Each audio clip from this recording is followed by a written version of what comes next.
I was destined to spend the rest of my natural life in prison for crimes I didn't commit. We're going to talk to you about Raphael Rowe, who's a presenter, journalist, documentarian. This is prison soul. You're going to hear a story.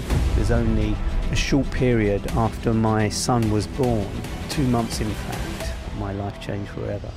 On 15th December 1988, a series of terrifying crimes took place along the newly built M25. I was being accused of a murder and a series of aggravated robberies.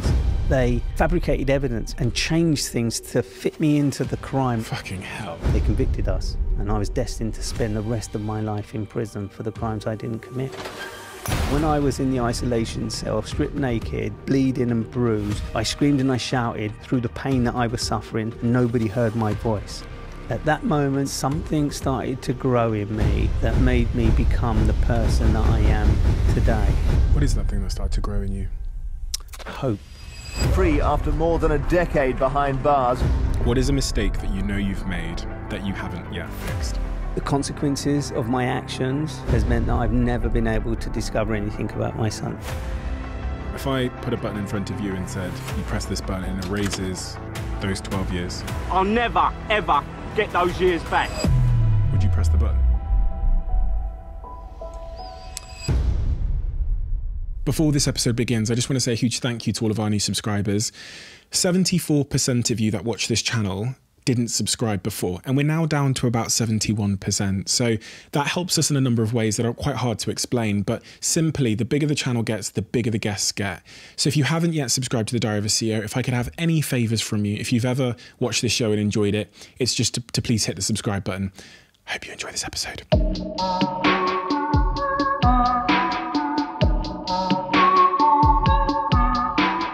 Take me back. If you've ever heard this podcast before, I'm a huge believer that in order to understand a person, you have to really understand their context and their earliest context. You're from a council estate. Your home life, to me, from reading through your autobiography, seemed to be incredibly defining. So take me back to those earliest years and give me the context I need to understand the man that you were in your early 20s. I'll go back even further and take you to the kind of environment that I grew up in. So I grew up in southeast London, Camberwell to be precise, just at the bottom of Cold Harbour Lane, which is the kind of junction between Brixton and Camberwell before you get to Peckham. So that kind of circle of, or that triangle as I like to describe it, in southeast London. And it was quite a typical working class environment, council estate. And the privilege of it was that we were all the same. Nobody had anything. And the other thing about that council estate and the environment that I grew up in it was a bit of a kind of cul-de-sac, you know, in these kind of estates where you've got block after block. There were little roads in, little roads out onto this estate, and that little patch of grass in front of our blocks of flats. And it was quite diverse. You know, I was from the mixed race family. My mum's white, my dad's black.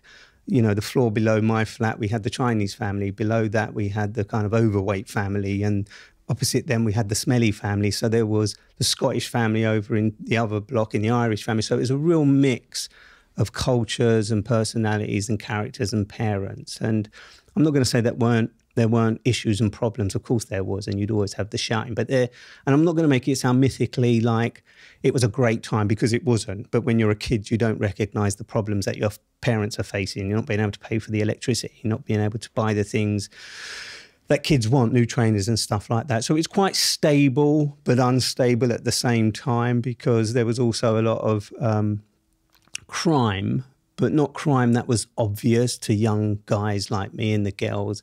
And, you know, having a camp in the bottom of a block of flats would be our highlight. You know, we go in there, put dead mattresses in there and bits of blankets.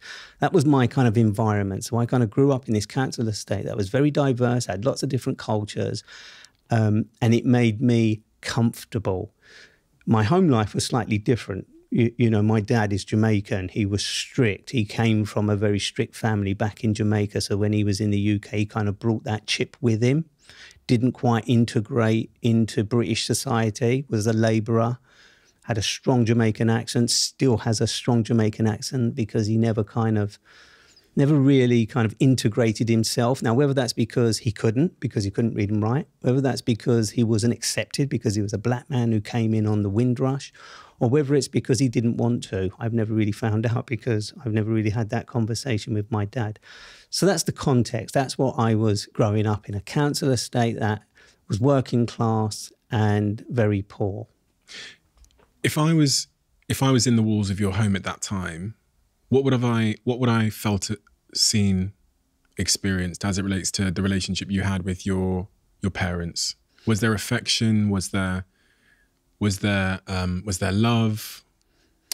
I think there was love, but it wasn't open love, as in no cuddles, I love you kind of conversations. Nothing like that took place. My mum oozed care and consideration and love towards me and my three sisters. My dad was very strict. He was also a drinker. I wouldn't say he was an alcoholic, but he liked to consume alcohol, and that made him aggressive. And so in my household, occasionally my dad could be physically abusive towards me and my sisters, as well as my mother, to the point where sometimes it got so extreme that we felt we had to flee the home. So it could be quite brutal, and he'd take it out on us. So it was a challenging household. That wasn't all the time. You know, my dad could also be a joy. You know, he could be the life of the party. If there was music playing and he was slamming dominoes and he had friends around, we'd love it because we were being exposed to this adult world that seemed exciting and welcoming and very different, because there was a mix between the black culture and the white culture. And for me, despite the negatives in those walls that you talk about, there was also a lot of positives. I think my dad's discipline was born out of the idea that he thought that was the way to get us to do the things we needed to do to improve our lives. He had no ambitions, he had no aspirations or anything like that, and he didn't give us any of those ambitions or aspirations. But I'm sure that he wanted me and my sisters to do better than he did. I hear that. It's a conversation I've thought, you know, a lot about my own mother, who was extremely, she's from Nigeria. My dad's English. Her approach towards disciplining kids is very, would be frowned upon, I guess, is a way of saying it. You know, I got it all. Some things I've actually never said, but I got it all. And, you know, as I've grown up, I've wondered, was that, you know, great parenting? Was it intentional? Was it, you know, or was it just like a lack of control? I think it's a lack of education. As an adult, Steve, I made a beeline to Jamaica with my dad. I needed to understand why he was the man that he was, somebody that had never given me a hug, never given me a kiss.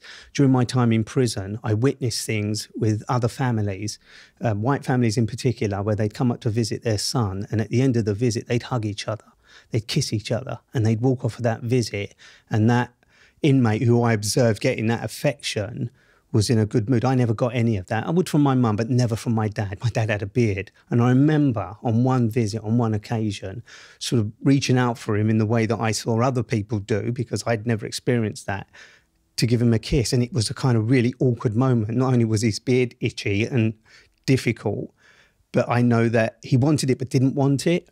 So when I went to Jamaica, I went there to see what his life was like, and I learned so much about why he was the man that he was in the house that I grew up in. And it taught me a lot of lessons about why my dad was the way that he was. I can in some respects understand that as it relates to you guys. You know, maybe he had learned the wrong way to get kids to behave in a difficult environment, in a difficult area. I think sometimes parents, wrongly in my opinion, but they think that a more harsh approach is the right one. But then as it relates to your mother, being violent towards your mother, that to me seems a little bit more difficult to understand, using the same explanation that it's a mechanism to help kids. I don't think in my household it was anything to do with helping the kids. I think it was something he witnessed in his own household as he was growing up. I know from what I heard when I went to Jamaica that my dad's dad was violent, that he was abusive towards my dad and his siblings, and no doubt to my dad's mother, who died when my dad was very young. So I think it comes from a place where he witnessed that, and it was the norm to him, and he brought that into his own life and couldn't control it. You were kicked out of school, secondary school? In my first year at my secondary school, an incident happened with a teacher where she called me a thing, you thing, you shouldn't be here kind of thing. And I went home crying, and I remember my mum going to the school, having an altercation with the teacher and slapping the teacher. And as a result of my mum being protective, now to other people that may seem like she's assaulted a teacher, but the teacher insulted me first, verbally, not physically, but verbally. So my mum, being the protective mother that she was, came to the school and slapped the teacher in her face for calling her son a thing. And I got expelled. So the consequences were I got expelled and went to another school, which is now the charter school in Redpost Hill in Dulwich, but it was then called William Penn, an all-boys school. And I survived that school for just a few years before, my problems surfaced more and more, and I was expelled from that school. What were your problems that surfaced? I think I just couldn't settle. I think it was, I wanted more than what the school were offering me. I don't think the schools in those days could identify what kids like me who grew up on council estates needed. Education was one thing, but we needed more. I had, as I've said, a troubled home life. Not so much that the schools needed to intervene. I wouldn't argue it was anywhere near as bad as that as it is in some kids' lives today and in the past. But I needed more support, and I don't think I got any of that from my schooling. And that just allowed me to do the things that I shouldn't be doing, which is bunking off of school, not going to my lessons, getting into fights, hanging out with the wrong kids. And those wrong kids would probably say hanging out with me, so it's kind of vice versa. But I think it was just doing the mundane things that kids who are not enjoying school, not taking in the lessons that they're being learned, end up being kicked out of school. So I was kicked out of my second secondary school at the age of 15, 16, and they put me in what they call an intermediate school, which is basically a kind of building where they put all kids that they deem to be, irresponsible or not responsive to the education system. But what you're actually doing is just putting a bunch of kids who are already struggling in life and trying to discover who they are or deal with their problems in one environment, and you just breed even more problems. And how did that manifest itself for you? I think I started to get in trouble with the law. I started to commit petty crimes, shoplifting, breaking into cars, burglary. Some people might think that burglary is more serious than what it was, but when you're a 16, 17-year-old, it was just a means to an end. So that's how it manifested itself. I started to get into trouble with the law. I remember the first time a police officer brought me home after I got caught nicking Curly Whirly chocolate bars from the co-op around the corner from my house. And it wasn't that I needed the Curly Whirlies, because I already had a drawer full of chocolate that I'd pinched earlier. But it was more about, I don't know, coming home from school, going in the shop, knowing that I could do it and get away with it was the driver. I didn't need the chocolate. But I got caught, and I remember a police officer bringing me home, and I remember standing in the front room with my dad, who was fuming, and I knew I was going to get a beating for what I did, because that was his reaction to my behaviour. And the police officer, I think, was sympathetic in sort of saying, this is not a serious offence, but it is the beginning of something that could become serious. And he was right, because I continued to get into trouble with the law, doing nothing more serious than what I just mentioned, burglaries, shoplifting in particular, for clothes and things that I wanted that I didn't have, the material things that we didn't have around us in those council estates that were becoming more and more advertised, advertisements, dairy. Maybe I was nicking a chocolate bar because they had at the time the dairy milk chocolate ad where the guy slides through the window and gives his lover a bar of chocolate. And that was my temptation. So that's how it manifested itself, mixing with people who were already going down the wrong path, getting together and doing that wrong path together. 17, you get arrested for that? For burglary? I got arrested for burglary when I was 17, and I went to court. I got arrested when I was, I think, 18, maybe 17, 18, for assault. I had an altercation with a mechanic who attacked me with a spanner because I was giving it the big I am, but he was a man, I was a boy, and he attacked me, but I managed to wrestle the spanner from him and hit him with the spanner. So I was done for grievous bodily harm, and went to court, and got a prison sentence, which was or a young offender's sentence, which was overturned. So I spent just a few days in custody, but then was out on probation. That was about as serious as it got. The knives show up in your story a few times. You stabbed someone in the bum that was on top of you, punching you, and then you got stabbed yourself. 18 years old. I lived in a world at that point, and kids live in that world today, where carrying a knife was normalized. It was an extension of who you are, an extension of your personality, an extension of your character. But most importantly, I think it was something that we did, and that's me and my friendship group, and even the enemy friendship group, if you like, where they were trying to show authority. This is something you fear. You don't just fear the person, but you fear the fact that that person may be carrying a knife and may be willing to use the knife. And I did. I used the knife. I remember being conscious of the fact that using a knife could cause serious harm. That didn't stop me, but it did make me realize that by using that knife, I could harm someone really seriously, hence the reason I stabbed this individual in the buttocks, the bum, rather than anywhere else. But that full circle came around and I was attacked. By the same people? Not by the same people, no. You know, I moved around in a group of guys, and there were lots of different groups of guys in lots of different areas. And we had quite a reputation at 17, 18. My best friend was a known fighter. He could look after himself. And I was a bit of a follower at this age. I was a bit of a follower. And he had such a freedom in his life. He grew up in the care homes. His dad came to England with my dad, so I knew him from when he was very young.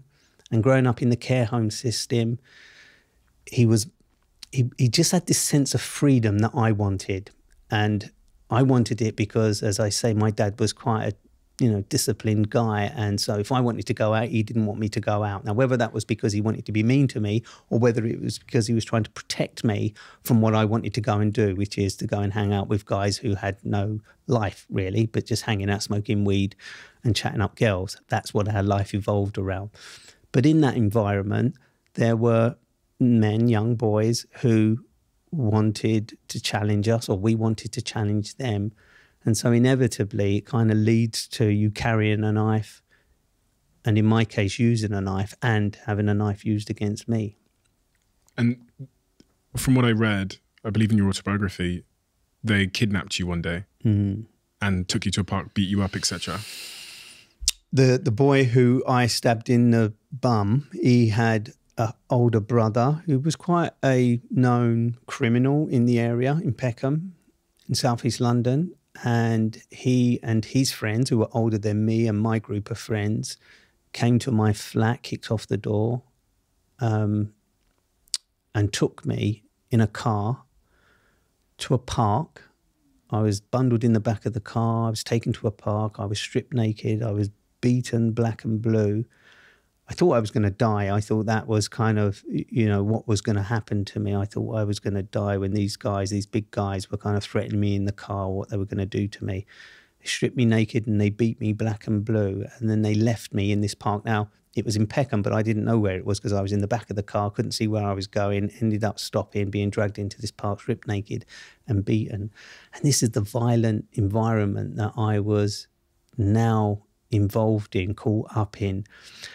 But I will say this, even though that world may sound to people like a really violent and disturbed world, that's not who I was. I was caught up in it and I was involved in it.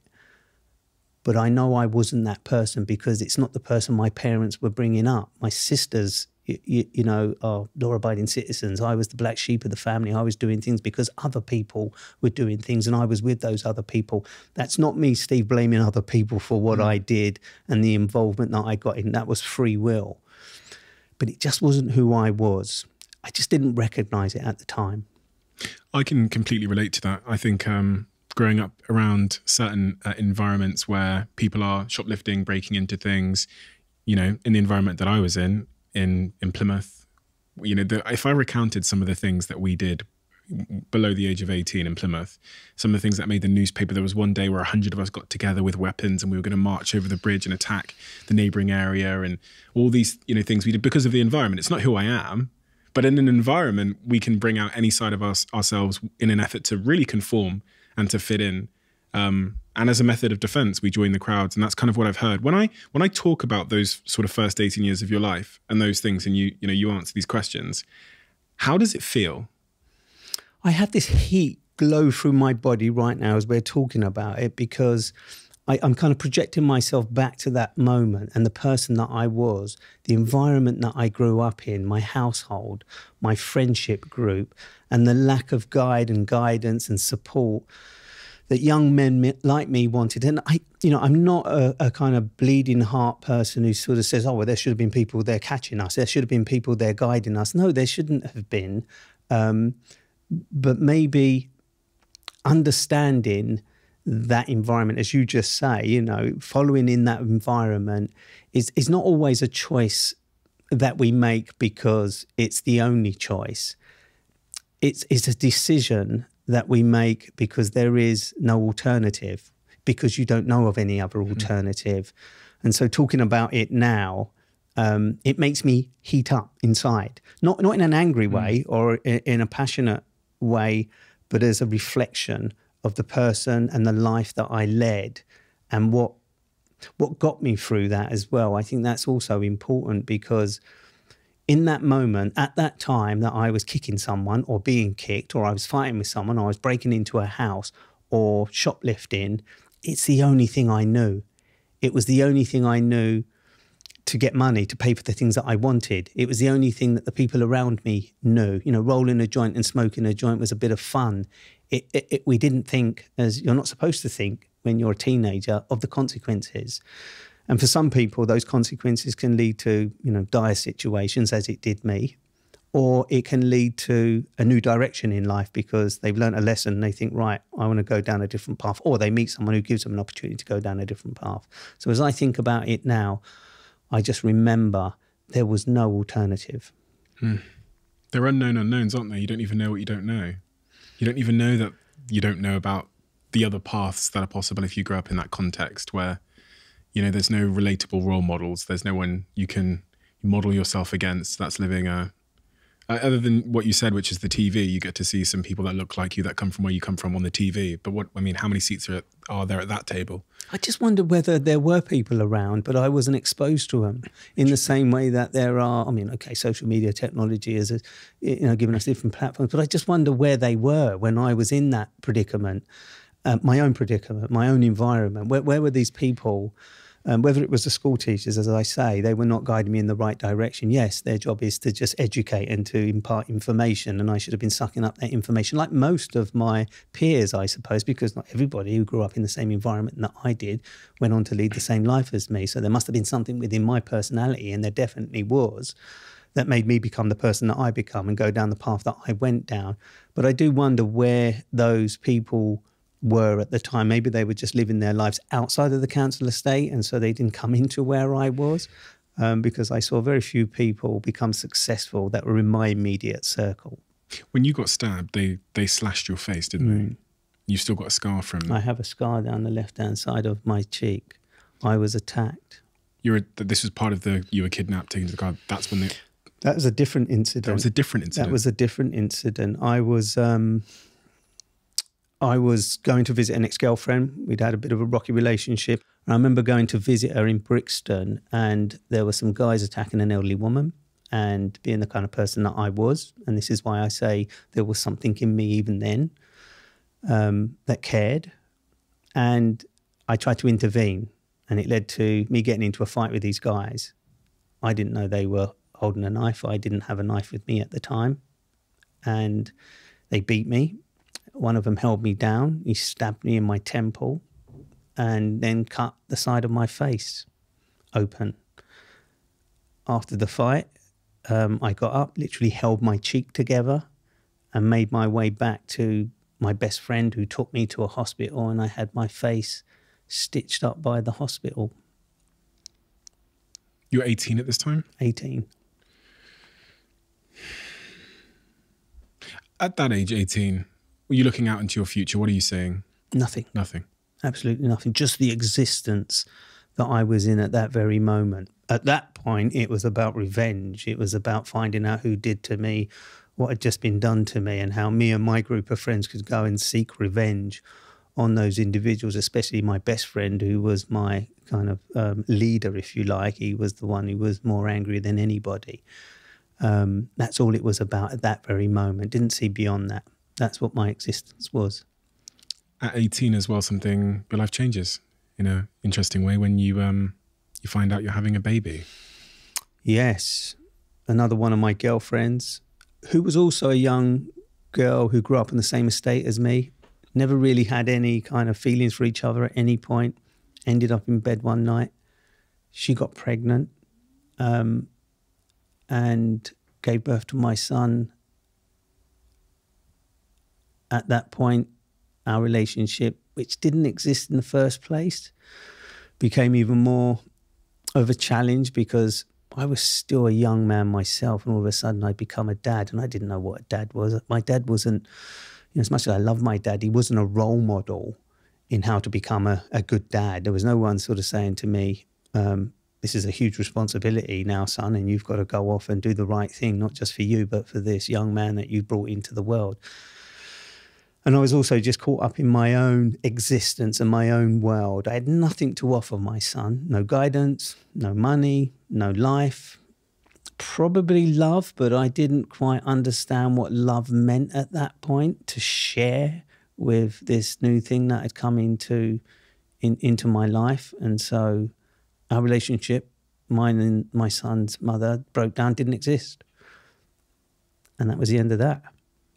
Did you think she had been trying to trap you? I think I was at that age quite popular among the group of people that I was hanging around with, and had a bit of a reputation. And yeah, I think she, she didn't protect herself, and I didn't protect myself. And so when we made love and had sex, didn't even recognize or realize that she might fall pregnant. But at the time, one of the things that came between us was me thinking that the reason she got pregnant was because she wanted to trap me into a relationship where she could have me and no one else could. And that became a bugbear of mine. It just made me feel that this wasn't somebody getting pregnant because we loved each other and we wanted to bring a child into the world and have a happy ever after.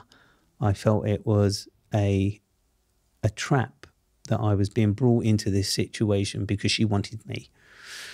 And that's how self-centered I was at that age. And this was actually when I was just before I turned just 20, actually not 18, but just before I turned 20, because it was only a short period after my son was born, 2 months in fact, that I was first arrested and charged with crimes that I didn't commit and ended up in prison. So it was only 2 months after he was born that my life changed forever.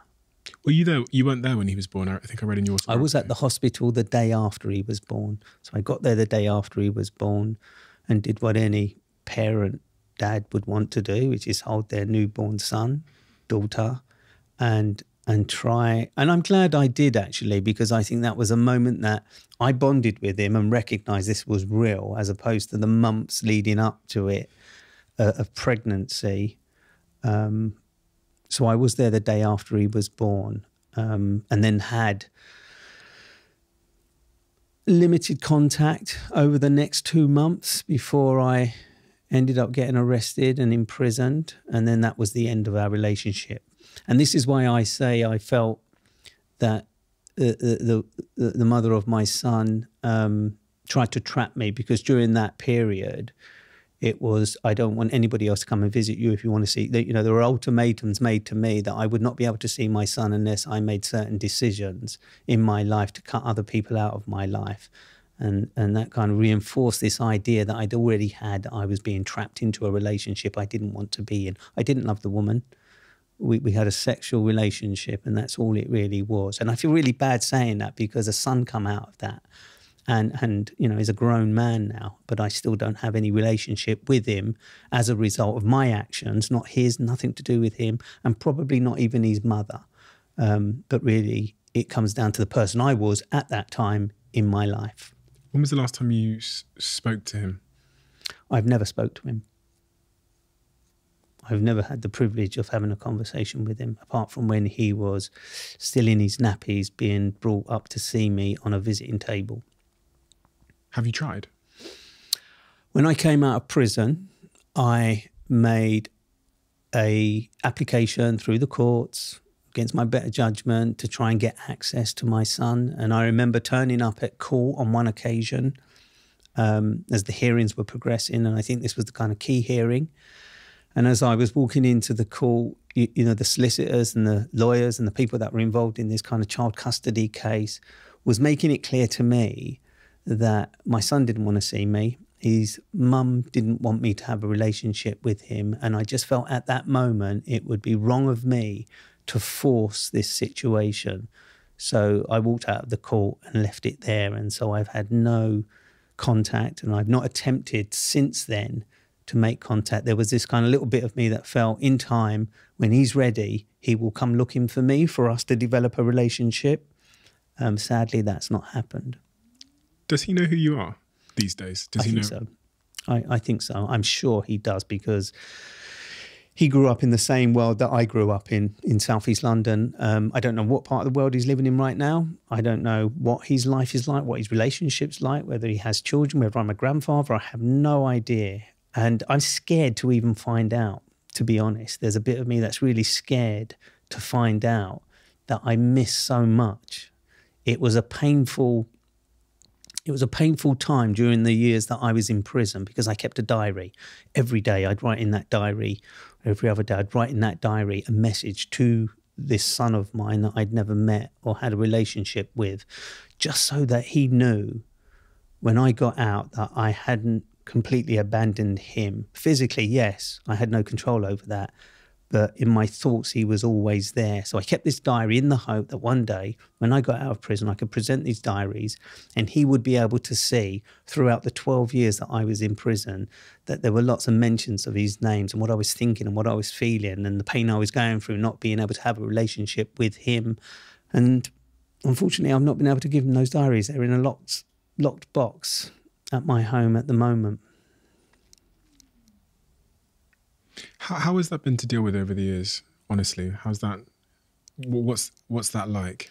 I think that moment where I walked out of the court and made the decision that if they don't want anything to do with me, I'm not going to force the situation. I'm not going to get involved. It might have been the wrong decision at the time. It might have been the right decision at the time. What I didn't want to do is create a scenario where more pain was caused. And I think forcing... He would have been 12 years old at the time, forcing a 12-year-old to have a relationship with a dad that he was told was not a good person, not a nice person, didn't love you, would be the wrong thing to do. And I came to terms with that there and then and accepted that if I was ever going to have a relationship with this son of mine that I'd never really got to know, it would have to be on his terms and not my term. And unfortunately, those terms, as far as I know, have never materialised. I kind of accepted it. I kind of, as sad as it is and as much as I would advocate for any parent, and the funny thing is I will stand there and say, what are you talking about? Go and meet your son or your daughter. It doesn't matter that you think they don't want to see you. It's your responsibility. I've just not been able to bring myself to do what I would tell other people to do because I'm scared. Scared of maybe being rejected. You know, we all know what that might be like, going and meeting this man. And as you say, he will know who I am. He will know what I do and the success that I've made of my life. But for him not to reach out to me, maybe it's because he still doesn't want to know who his dad is. Sometimes it's, as you've clearly have, is to have empathy for their situation. That's clearly what you've demonstrated is, you know, you don't know, I guess, what he's going through or dealing with, but you do know that if he did want to reach out, then he's probably clear on the channels of doing that. I think so. And there's a bit of me that also thinks maybe he's scared. Maybe he's scared that coming to me now would be too hard a thing. I mean, it's quite a dilemma, isn't it? Both of us at both ends probably desperately want to rekindle this relationship, and for me to introduce him to his brother and sister, you know, my kids. And I think about it on and off. I do think about it. I do think about how nice that would be, how lovely that would be. And you see other people make those things work. But fear and being scared, I don't know, you know, as tough as I am in the world that I work in, when it comes to those kind of emotional feelings, I think it would be quite challenging. It is challenging, hence I've not taken the plunge, I think. So 2 months after his birth, that's the day that the police kick in your door in the middle of the night. Can you take me to that moment, that day, waking up in the middle of the night with these men stood above you with guns? Early hours of the morning, I'm in bed and I'm asleep, and I heard a commotion 4 or 5 o'clock in the morning and thought it was actually my best mate and his brother, who often had arguments, and started to walk down the stairs in my boxer shorts, t-shirt, and then I saw men in balaclavas pointing guns at me, telling me to stand still, not move, in really loud voices, or they'll shoot me. I saw my brother, my best friend's brother, being taken out of the flat at that moment, handcuffed, going backwards, and my flatmate had already been moved out. And then I was told to come downstairs. I was told to lay on the floor. They put plastic handcuffs on my hands behind my back all the time, sort of shouting and threatening to shoot me if I moved, asking me whether there was anybody else in my flat. I didn't at that point really realise that they were the police, because there was no police stop like you do in the movies. It was just guys pointing guns, screaming and shouting. I was disorientated and I was taken out of my flat. And it was only at that point I realised they were police, because there were other uniformed officers. These guys weren't uniformed officers. I think they called them the S-17 squad or something, the firearms special squad or something. So it was only when I got out onto the landing outside of my flat and was dragged down the stairs that I first realised that they were the police. And at that point I saw other tenants who were living in that hostel at the time also sort of face down on the floor. And as we speak about it, I remember one of my flatmates almost looking up to me with these eyes as the police were kind of knelt on his back. And you kind of never forget those images. They're kind of images that stick with you at those very moments. And I was taken out of the flat, and it was at that point that police officers identified themselves, told me I was being arrested for serious offences, and then I was put in the back of a police van. And it was at that moment, you know, on reflection at the time, it was terrifying, it was horrible, it was wrong. And even though I was involved in crime, there was nothing that warranted armed police coming to my property and arresting me. Well, at least I didn't think so anyway. But when I was in the back of that police van at that very moment, and I was in the back of the van with my best friend, Michael, and his brother, police officers opened the van and they called Michael's name and they removed him from the van, and they called his brother's name and they removed him from the van. And there was something really strange about that, because there was 12, 13 people arrested in that flat at that very time. They were all being bundled into different vans. But at that very moment, I was on my own. And I was on my own for the next 12 years from that very moment onwards. And there was something very indicative about what happened there to isolate me into something that a crime that I didn't commit. And it started at that very moment, as far as I'm concerned. How long did they interrogate you for? And when did you find out the crime that they were trying to sort of place you against? So you get taken, I was taken in this kind of woo, woo, woo, all the vans and the police to taken to police stations in and around the Surrey, Canterbury, Caterham area. And I was interrogated for 2 or 3 days. It was, after they'd taken my property, and I met a duty solicitor who came in to one of the police cells that I was held in, who told me that I was I'd been arrested for aggravated burglary and other serious offences, but hadn't told me at that point that there was a murder and a series of aggravated robberies involved. So it was only during the interrogation, 3 days. So it was on the 22nd of December that I was arrested. So on the 22nd of December, I was interrogated. The 23rd of December, on the 24th of December, I was charged. So it was only during those interrogations with these police officers that I discovered that I was being accused of a murder and a series of aggravated robberies that were in relation to crimes that had been committed around the M25 area. There was a huge amount of publicity at the time, but I was unaware of that publicity because I wasn't a kid that paid any attention to the news or had any interest in what was going on in the newspapers. But at the time, the story of the M25-3 gang was on the front page of every national newspaper. Rewards were being offered for the arrest of these killers, these monsters, as the media were describing this gang.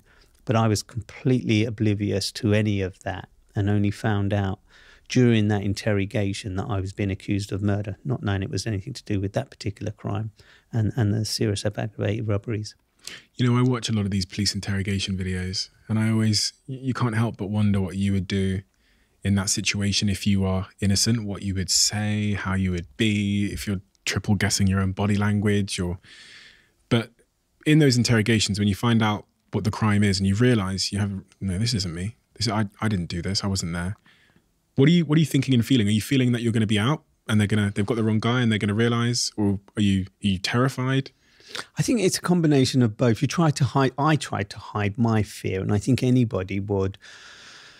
When you come from, and it goes back to that environment that I grew up in and my kind of experiences, if you like, with the police and, people who are constantly in your face kind of thing. And I think during the interrogation, there was a lot of fear. I was scared. But at the same time, I was cocky. I was a teenager. I was kind of almost, for the first time in my life, standing up for myself. I mean, standing up for myself in a fight is one thing, against my peers or people. Standing up against the authority or authorities like police officers is a completely different mindset. But during those interrogations, during those interviews with the police where they started to tell me that I'd killed somebody, tell me that I was involved in these crimes and that people were saying that I was involved in these crimes that I knew I was not involved in, it allowed me to be a little bit cocky. Cocky is the only way of describing it,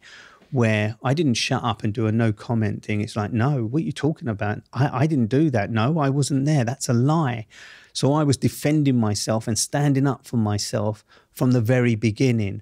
And I think that created a situation where the police themselves were having to make my life harder, more difficult in that interview room, because I wouldn't say roll over, but I wasn't accepting what they were telling me I should accept. And that's not me saying that the police were trying to get me to confess for crimes that I didn't commit.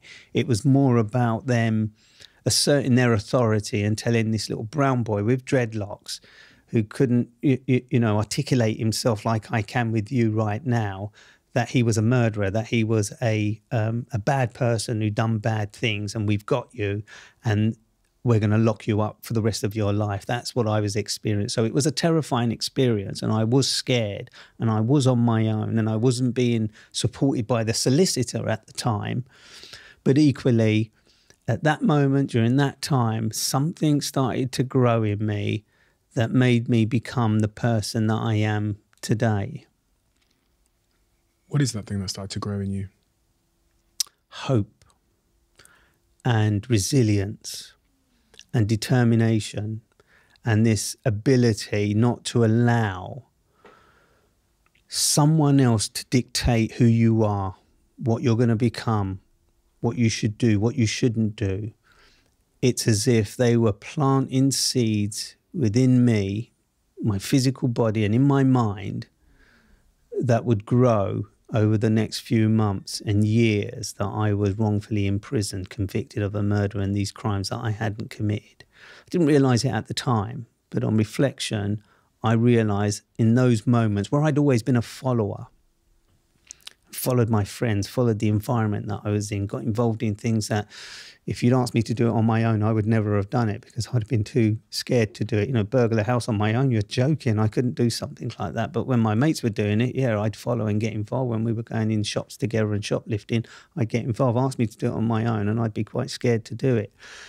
And so for the first time in those interrogations and during the early remand period, I became, I would say, a young man. And that's where the seeds of a young man for me started to grow when I was put in a predicament where there was no way out apart from drawing within myself the strength that I needed to get out. And for context, the crime that you were being accused of, what exactly was that crime? So there was a murder where an elderly man was attacked with his boyfriend in a field. And during the course of that attack, he died of a heart attack, having suffered a beating from this gang of 3 men. The same 3 men that were involved in that attack, that hijacking of a car, where the car was hijacked by 3 men, the man was beaten.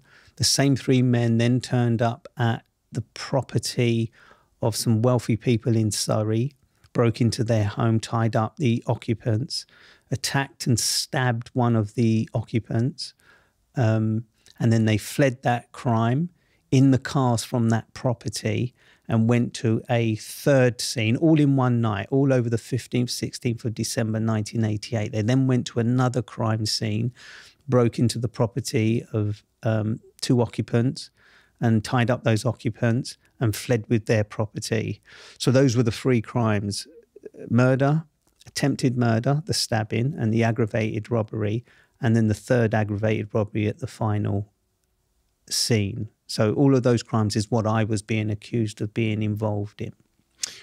As your sentencing and sort of the case approached, were you hopeful? Were you hopeful that you were going to be found not guilty and be able to walk? It wasn't, Steve, about whether I was hopeful or you know, what I felt. It was about the evidence. It was about the information that was available to everybody that was involved in this case. And by that, I mean me, my co-defendants, and the lawyers that were defending and prosecuting, what was available through the victims of the crimes. And, you know, just before, and it's important to mention, just before I was arrested and I talked about the headlines that were in the newspapers that I was not privy to at the time, there were calls for the police to arrest the 2 white men and 1 black man that were responsible for these crimes. And those detailed descriptions of the perpetrators who were involved in the murder and the series of robberies came from the victims of these crimes. Not just one victim at one scene, but the crimes that I just described at 3 different locations. Each of the victims at those scenes described 2 white men and a black man.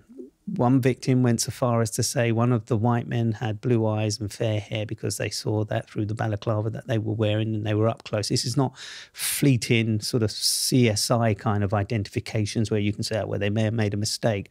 All 3 victims of 3 completely separate crimes had given descriptions to the police, which were then relayed in the newspapers, the News of the World front page. You know, I came face to face with the Kill for Kicks gangs. That was the kind of headlines as witnesses saw the men attempting to burn the cars from one of the robberies. The 2 white men standing by the car terrified me, so I called the police. You know, these were witnesses outside of the victims who identified white men. So the fact that myself, brown guy, brown eyes, dreadlocks, my best mate, black guy, brown eyes, dreadlocks, and my 3rd co-defendant, who was arrested slightly later than I was, African black guy. None of us fitted the descriptions that the victims and the witnesses knew were responsible for these crimes. Yet I was charged. I was tried. I stood in the dock when the victims came into court, looked at me and my co-defendants, who still had these dreadlocks, and I'd had these dreadlocks for years, looked at us in the dock and must have known that we were not responsible for the crimes that were perpetrated against them. And yet, when they told the jury that the descriptions of the men were 2 white and 1 black, their conviction was not as it should have been. And by that, I would argue that the police started to undermine their story to secure the convictions that they needed to secure. So when I talk about, and you asked the question, was I hopeful at this point that, things would be successful at the trial? I should never have been charged, let alone held on remand in a prison within a prison in Brixton for 18 months, let alone dragged into the dock to face these charges when everybody involved in the case knew we could not and did not commit these crimes. So yes, I was confident when we were in the dock that the 12 men and women that would judge us would conclude that this is a racist, unjust trial and they would be on our side. But they weren't. They convicted us. And I was destined to spend the rest of my life in prison for the crimes I didn't commit. That moment when you hear the verdict, what happens in your mind? What's that moment like? It's hard to reflect back. I know that being a young, volatile man that I was, even though I'd learnt some self-control and discipline because I practiced yoga in those 18 months of being banged up in a cell for 23 hours a day, that kept me going, and practicing taekwondo and doing in-cell press-ups and all that. So as well as physically preparing my body physically to withstand the onslaught of the trial, when I was in that dock, I think again, and I talk about those seeds that were planted in me during that interrogation time and what I discovered during the 18 months that I was in this prison within a prison. I think when that verdict came in, as well as exploding and screaming and shouting, and my parents, family and supporters were angry, I just wanted to fight everything and everyone for what was happening to me. I'd already put up a lot of resistance, but there was a little chink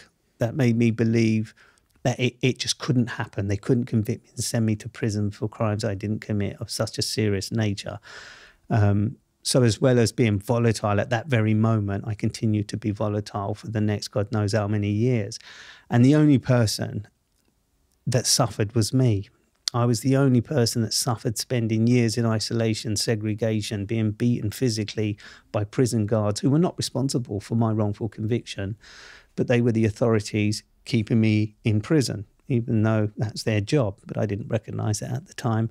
So when I heard that verdict, it put a seed in me again that said, no, I'm not gonna let you do this. I'm not gonna sit back and suffer this.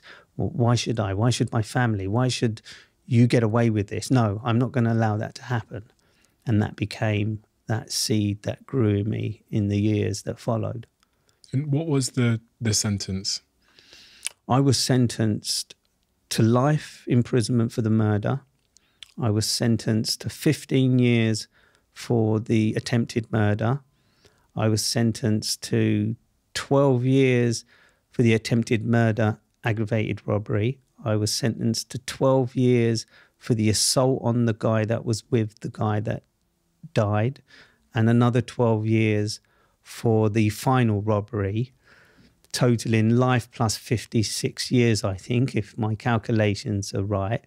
But in reality, my sentence was life never to be released, because when you get a life sentence, if you maintain your innocence and you don't conform to the regime and jump through the hoops of accepting guilt, you don't get released. Not when I was locked up in prison. I think things may have changed now because people recognise that the system gets things wrong, and people have been released despite the fact they've continuously protested their innocence. Many years after, their convictions or sentence has been served. Life sentence in this country can mean anything from 12 years to 30 years.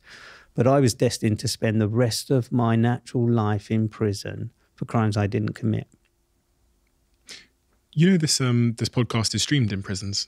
Did they tell you? I have a lot of supporters in prison. Really? I do. Actually, I think people admire the work that I do, having come out of prison from that predicament and go on to try and advocate for prisons, prisoners, but not just people but also representing the families and the victims and everybody and anyone that's involved in this space because of the scars, see my physical scars, but, there's a lot of kind of emotional and internal scars that I carry from that time in prison. So it's great to know that any prisoner listening to this story, sitting in a cell, believing that they're innocent or even guilty, but not seeing a light at the end of the tunnel. Take it from me, there is a fucking light at the end of the tunnel. If only you use your time constructively. If you sit on your bed, sit in your cell, look at the bars and don't do something to change the person that put you in prison, especially the guilty ones, you're just going to end up back in prison, or your destiny is going to fall flat if you have any destiny. Use the time constructively. That would be my argument to any guy in prison listening to this, because you can. You have at your disposal what a lot of people in this world don't have, and that is time. Fuck me, they have some time, not just for reflection, but to use it constructively. I went to one of the prisons that streams the podcast. So we did a deal with Her Majesty's Prison Service where they have a screen in their cell and they can watch this podcast and these conversations. And I got to go a couple of weeks ago, 2 weeks ago, I think it is, maybe 3 weeks ago, and meet the prisoners, talk to them, go inside their cells. They told me about the different episodes they'd been watching. I get feedback as well on the episodes, which is amazing. But it was a really, you're totally right on what you said about the time thing. I could see how they have the thing that so much of, in terms of time that we find in our very busy lives, we're always trying to find a couple more minutes more. They were using their time in the most amazing, sometimes incredibly inspiring ways. I got handed business plans that I literally have upstairs. I saw crafts, things they'd made out of soap that I couldn't believe were possible. But at the same time, there was a real feeling that these young men were at a very important crossroads. And I think that's what sort of stunned me into silence as I left, was I could see the crossroads quite clearly. And it goes back to what you said at the start of this conversation, where I felt with some of them that wanted to better themselves, or at least told me they wanted to better themselves. They were lacking like role models in the context back home, or information on how to, once they returned to the environment they'd come from, how to create that life.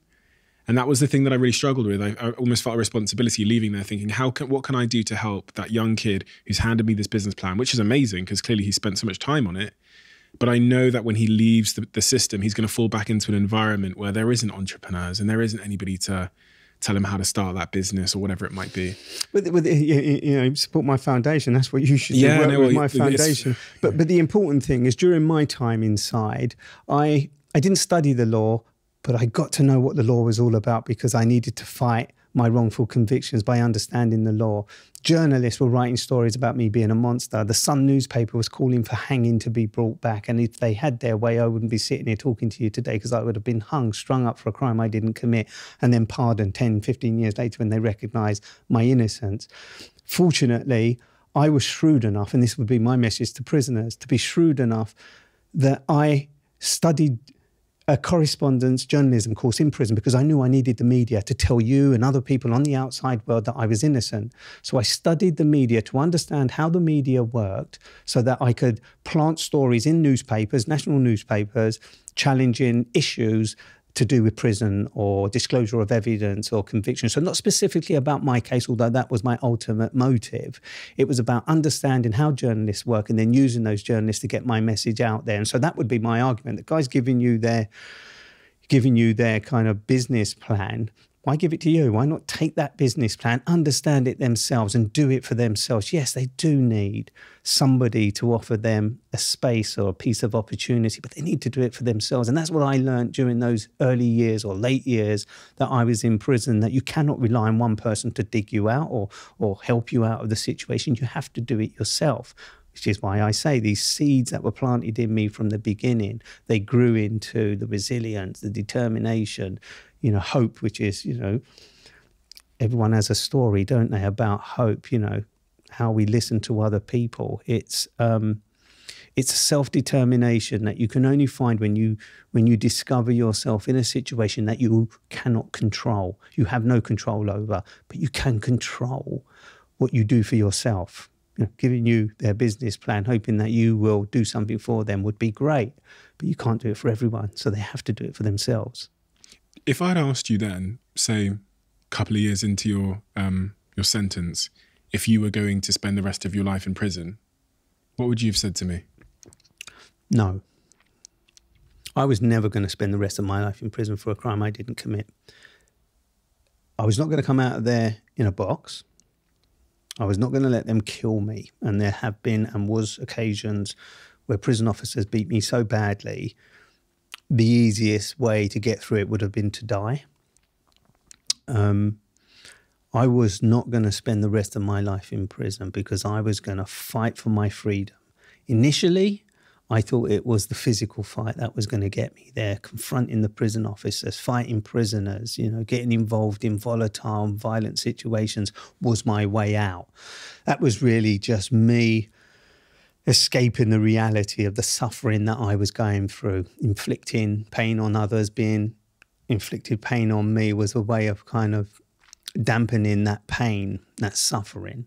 It wasn't until I started to educate myself around the areas I needed to educate myself and also grow up and become more wiser and listening to the wiser guys who had spent many, many years in prison and were telling me, don't do it the way you're doing it. You will not get out. Some high-profile miscarriage of justice individuals who have been successful in their own campaigns were telling me, you can't do it the way that you're doing it. You need to, you know, get the tools, pens and paper. I remember having my first tick-tick typewriter, you know, tick-tick-tick in my cell. That's what we're dealing with. There was no internet. There was no emails. There was no mobile phones or anything like that. I was doing it with the raw materials, you know, tick-tick-tick, made a spelling mistake. Out came the Tipp-Ex. I'd go through the Tipp-Ex and sit because I had time, wait for it to fucking dry. And then I could tick-tick over it again and carry on writing the document that I was writing. So you can imagine one piece of paper.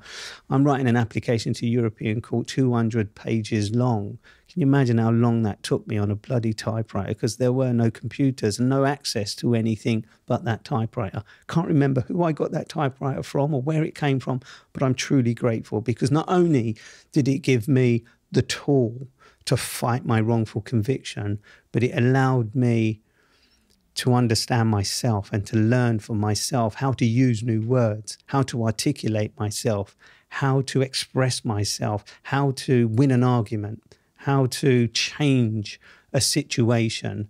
And that's what I did in that time that I was, and we're talking 7, 8 years into my prison sentence now. So no, I was never going to spend the rest of my life in prison because I was going to fight for my freedom until I was freed. And I did, and I won. One of the things I read was how one day you saw someone had taken their own life in one of the cells near yours. You know, the burden of having to deal with, you know, being convicted for a crime you didn't commit is one thing, but then being exposed to these kind of things as a young man, these are images that I imagine don't ever sort of leave your mind, unfortunately. No. This was an elderly black guy, been in prison probably 20 years for murder. He was hoping that he would get released, and he got a letter. You know, people ignored him. He's the kind of guy that you kind of walk past most of the time, and you might give him a little bit of burn cigarettes for him to smoke or something. But he's one of those guys that you know he's there, but he's not imposing or anything. But he got that letter from the parole board that denied him the next opportunity to be released. And after 20 odd years in prison, he knew that he was destined to spend probably another 5 or 10 years in prison. And he took his life. He hung himself and he killed himself. It's not the first time that I saw somebody die. In fact, I saved a guy's life. When I was in one of the last prisons that I was in, I became a gym orderly, somebody that helped other people, PE instructor, you could say, within prison, the only job I would do. And so I would be let out of my cell slightly earlier than most guys. And I was let out of my cell doing my thing, going down to the gymnasium, and I was walking past a guy's cell, and I saw his legs dangling, and I run into the cell and I grabbed his legs and I lifted him up, and he was, doing as you do. He was shaking, and I managed to get him down. Didn't know what to do. He didn't die. He recovered. I went to the gym. On my way back, he was quite rude, actually, because I saved his life. He wasn't grateful or thankful. And it was an awkward one, because I thought, I saved this guy's life. I did what anybody would have done. And the strange thing is, he just got on with it. Nobody knew what he'd attempted except me, because I stopped him from doing what he was doing. I never found out why he attempted to take his own life. But you live with those stories, never having an answer, and that's prison for you. There are people in there who have done horrific things, and they've done horrific things. And there are people in there who shouldn't be there, not because they're innocent, simply because they did what they did to survive or to provide for their family. But you never know why. You never get the real answers, because some people are just not prepared to share it. What was this about the police paying some witnesses or paying someone to give false evidence that I was reading? There was, at the time that the police were hunting this gang, a reward put up, £5,000 in 1988, a lot of money, £20,000 by the Daily Mail, making the reward £25,000. And so the theory, and I say it's theory because we've never been given the documents to prove what we know is true. So the theory is that one of the key witnesses in my case who gave evidence against me that led to my convictions was one of my ex-girlfriends. Alongside her was a white guy who was a suspect at one point, the only person in the case with blue eyes and fair hair, which fitted the description of the perpetrator. But he was a known police informer and worked on other cases with the police. So there was a conclusion that he and this girlfriend of mine were paid that reward money to give false evidence. And that was part of the evidence that we presented to the European Court of Human Rights. And they said that the prosecution and the police and the Daily Mail need to disclose whether these witnesses did get this money, because if they did, it would explain their incentive to tell lies. So the girlfriend, for example, just to put this into context, when I was on remand, and she was my alibi as well as a prosecution witness, so I was in bed making love with her on the night that these crimes were being committed. I was in bed making love with her at the very moment that the murder was being committed, some 40 miles away from where I lived. Despite that alibi, I was still convicted. So if you think the identification issue is outrageous, the fact that I was in bed with a girlfriend making love at the time the murder was committed, she tells the police that, the prosecution accept that, but then say it's a mystery how I got to the scene of the crime. There's no mystery, I wasn't there.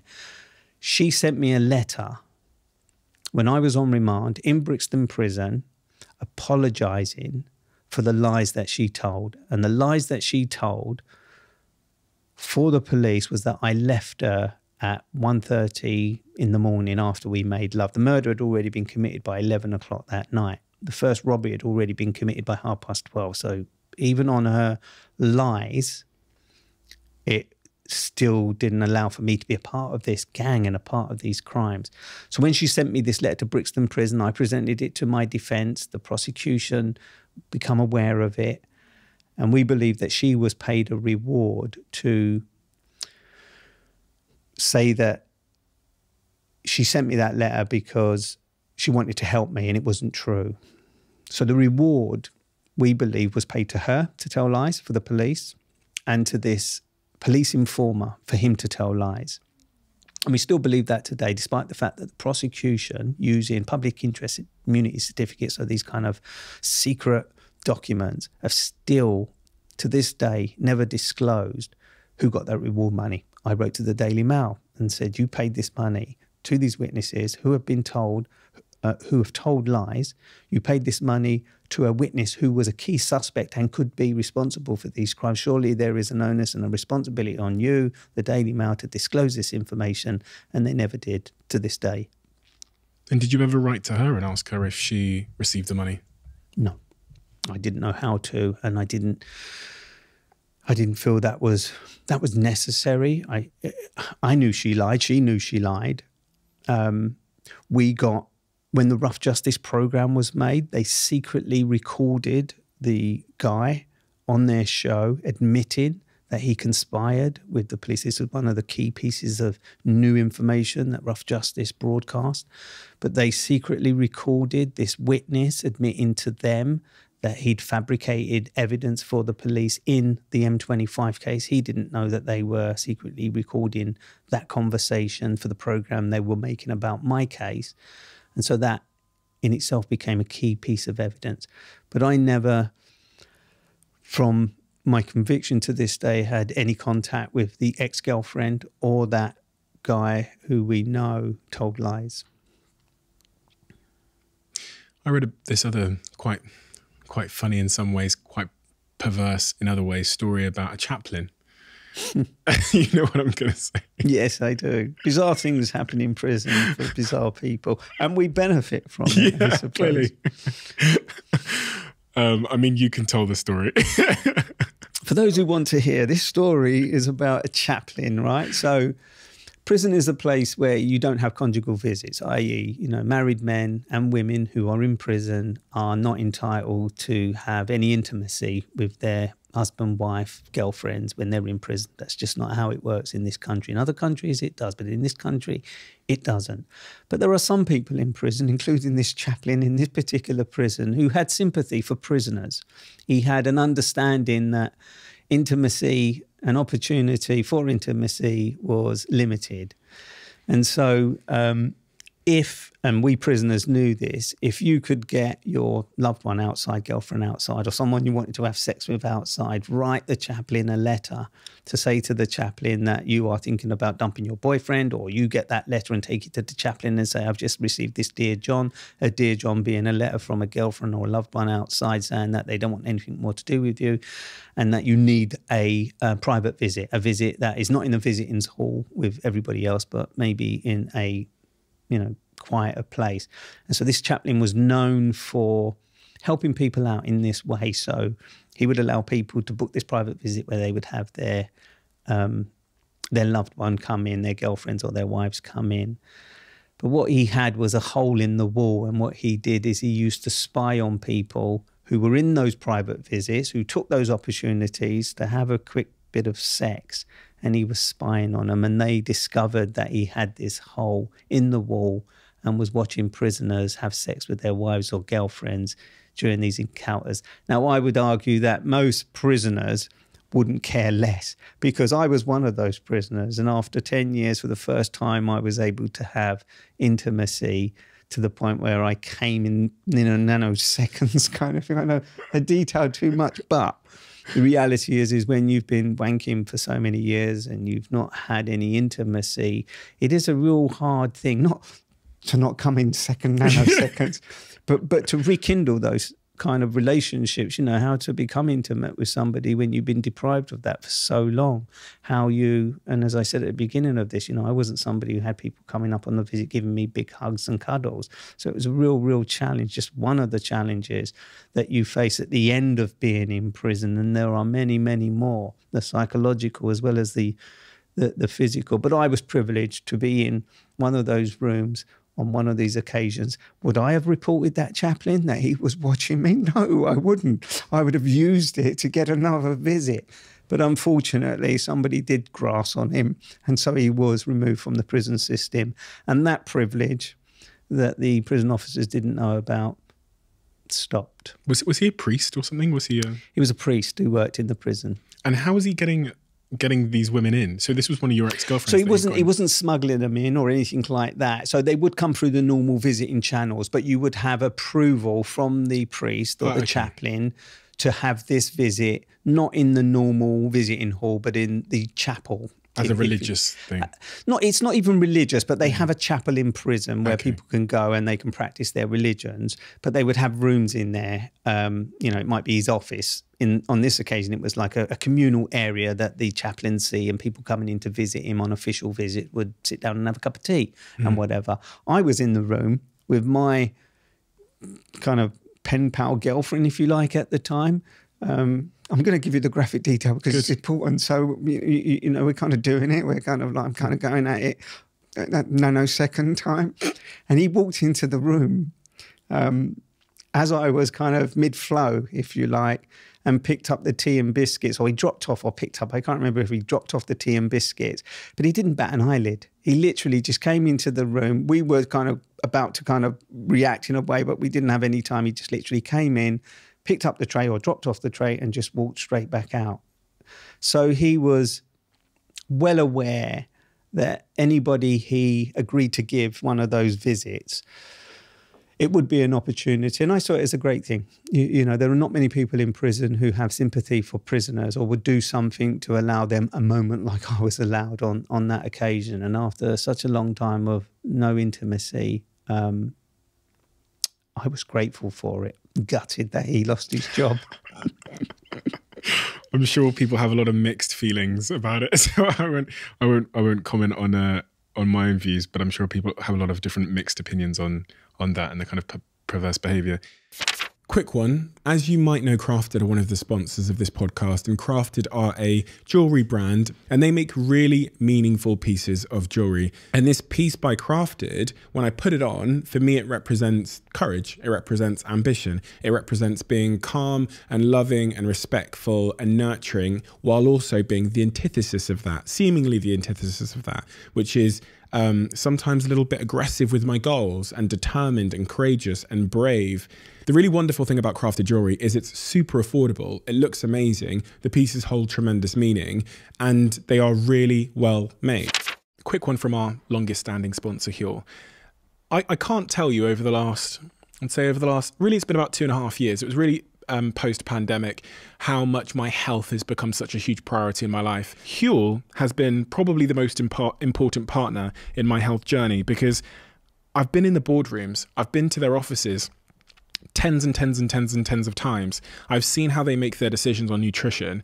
And that's why it's such a wonderful thing to be able to talk to this audience about a brand and a product that is so unbelievably linked to my values and the place I am in my life of valuing the gym, exercise, movement, my mind, my breathing, and all of those things. And most importantly, my nutrition. That is the role Huel plays. And so every time I get to read these ads out, I do it with such passion because I really, really believe every word I'm saying. And I absolutely love the brand. So if you haven't already tried Huel and you've been resistant to my pestering, then give it a go and let me know how you get on. What was the first domino that fell that ultimately led to your release? I think it was the BBC Rough Justice programme. So this is a programme that used to exist on primetime BBC One, and it was a programme where journalists investigated potential miscarriages of justice. And I'd had journalists at this point already visit me in prison. And as you rightly say, when I made those calls or spoke to them when I shouldn't have spoke to them, I used to get punished for it because there was a policy, where prisoners were not allowed to talk to journalists and tell journalists their stories, not necessarily because they were victims of a miscarriage of justice. It just wasn't allowed because it was something to protect victims. But it was really when, after journalists have started to write stories about me, so my tactic, if you like, of understanding journalism started to work. I was getting journalists coming to meet me. They were starting to question the safety of my conviction, or at least writing stories about who I was.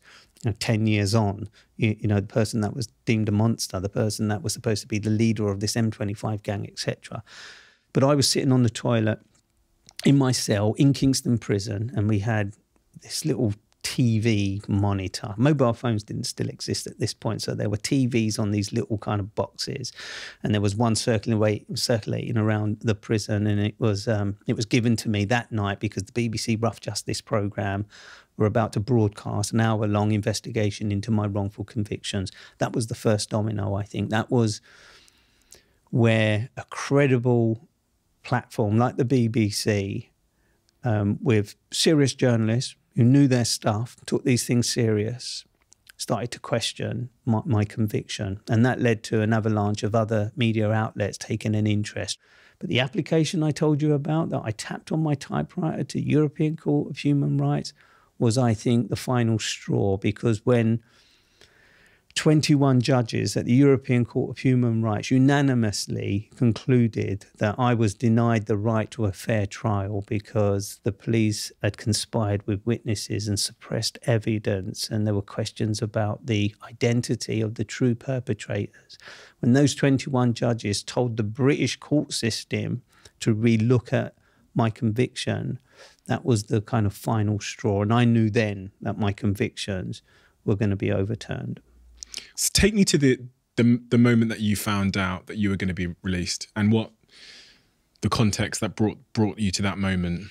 Well, I've just talked about the European Court decision, so the unanimous decision from the judges. That judgment came down.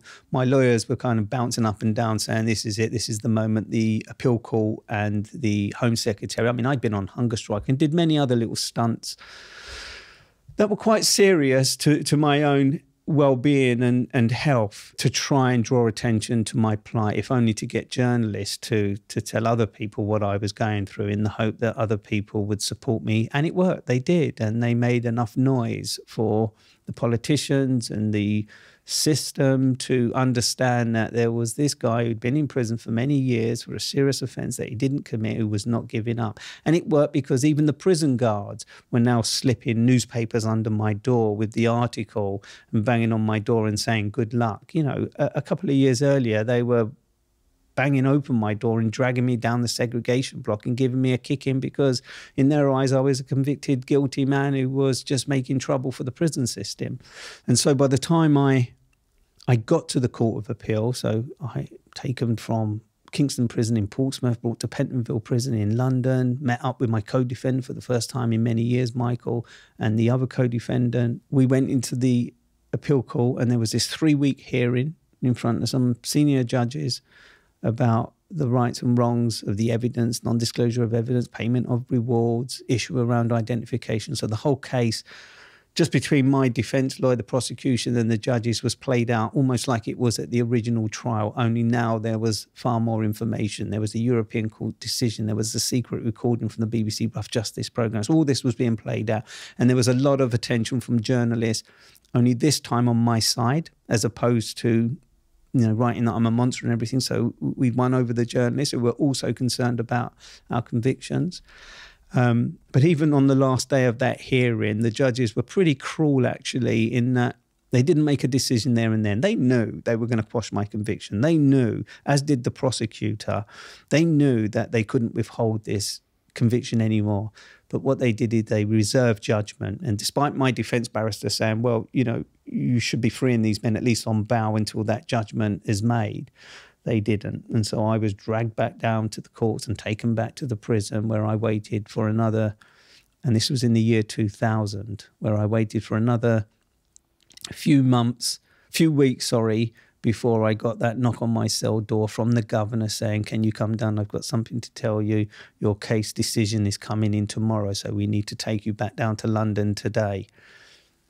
And I walked up those steps at the Court of Appeal on the very last day. The judges quashed my convictions, made some derogatory remarks about the safety or non-safety of my convictions, but it was over. My convictions were quashed. And at that moment, it's hard to describe how I felt because I didn't feel anything. I really didn't feel anything until I was taken back down the stairs. They did something that I was unable to do in all those years that I was in prison, and that was open the last door that didn't have a handle on the inside. So in all the years that I was in prison, I never opened a door for myself. So this last door down in the dungeons of the Court of Appeal in central London was opened by a prison officer for the last time. And I knew that I was walking out of that door. Didn't think about it at that very moment, but on reflection and realising that that door that was being opened would be the last door that I wouldn't be able to open for myself. And when I walked out of the Court of Appeal door and I saw my sisters, my mum and my supporters, I I was able to fall into the arms of my youngest sister, who was my biggest advocate, and cry for the very first time. And at that moment, the anger and the bitterness and the volatility in me and everything that got me through those 12 years almost fell off of me onto the floor in those tears. And that changed me almost instantly. And that was it was the only time I'd cried in all those 12 years since I'd been wrongly convicted. It was also the first time where I probably relaxed. You know, the threat of violence in prison is always there, the dangers that come with being in prison, the lack of having anything and all the big things like not being able to open a door or make decisions and choices for yourself. All of that was lifted from me at that very moment, where I would argue I'd won back my freedom. I fought so fucking hard for my freedom. At that moment, I'd won it. My sister'd won it. My mum, my dad, my other sisters, my campaigners, the journalists, all those people that came on my side. My family were always there, but all these other people that were now on my side. Together we walked to the front of the Court of Appeal, and I'm waving my fist and I'm shouting, you know, I spent all of my 20s locked up in maximum security prisons in Britain for crimes that I didn't commit, the best years of my life. I don't know what I would have become, Steve, as you asked me at the beginning. But what I do know is that in those 20 years, I could have become anything. I could have met a person and been offered an opportunity. I could have been dead. I could have been anything. But what I was wrongfully convicted and imprisoned for 12 years, where I couldn't love anyone, couldn't kiss anyone, couldn't hug anyone, couldn't do the things that people were doing in their 20s, you know, developing friendships, relationships. None of that was afforded to me. So when I walked down those steps and I shouted in the media, because there was interest in my convictions being overturned, that they'd stolen those years, all of that was a release for what happened next in my life. Did they ever say you were innocent, the criminal justice system? Did they ever? By quashing my conviction, they accepted that the evidence against me was unsafe. As I said, when the judge quashed my convictions and made comments about no declaration of innocence, or this is not a judgment of innocence, well, who puts them in a position to make those kind of decisions? But it was typical of the kind of racist system that I'd experienced. We'd beaten the system. We'd shown them that they'd locked up 3 black men for a crime and crimes they didn't commit, and they just could not accept that.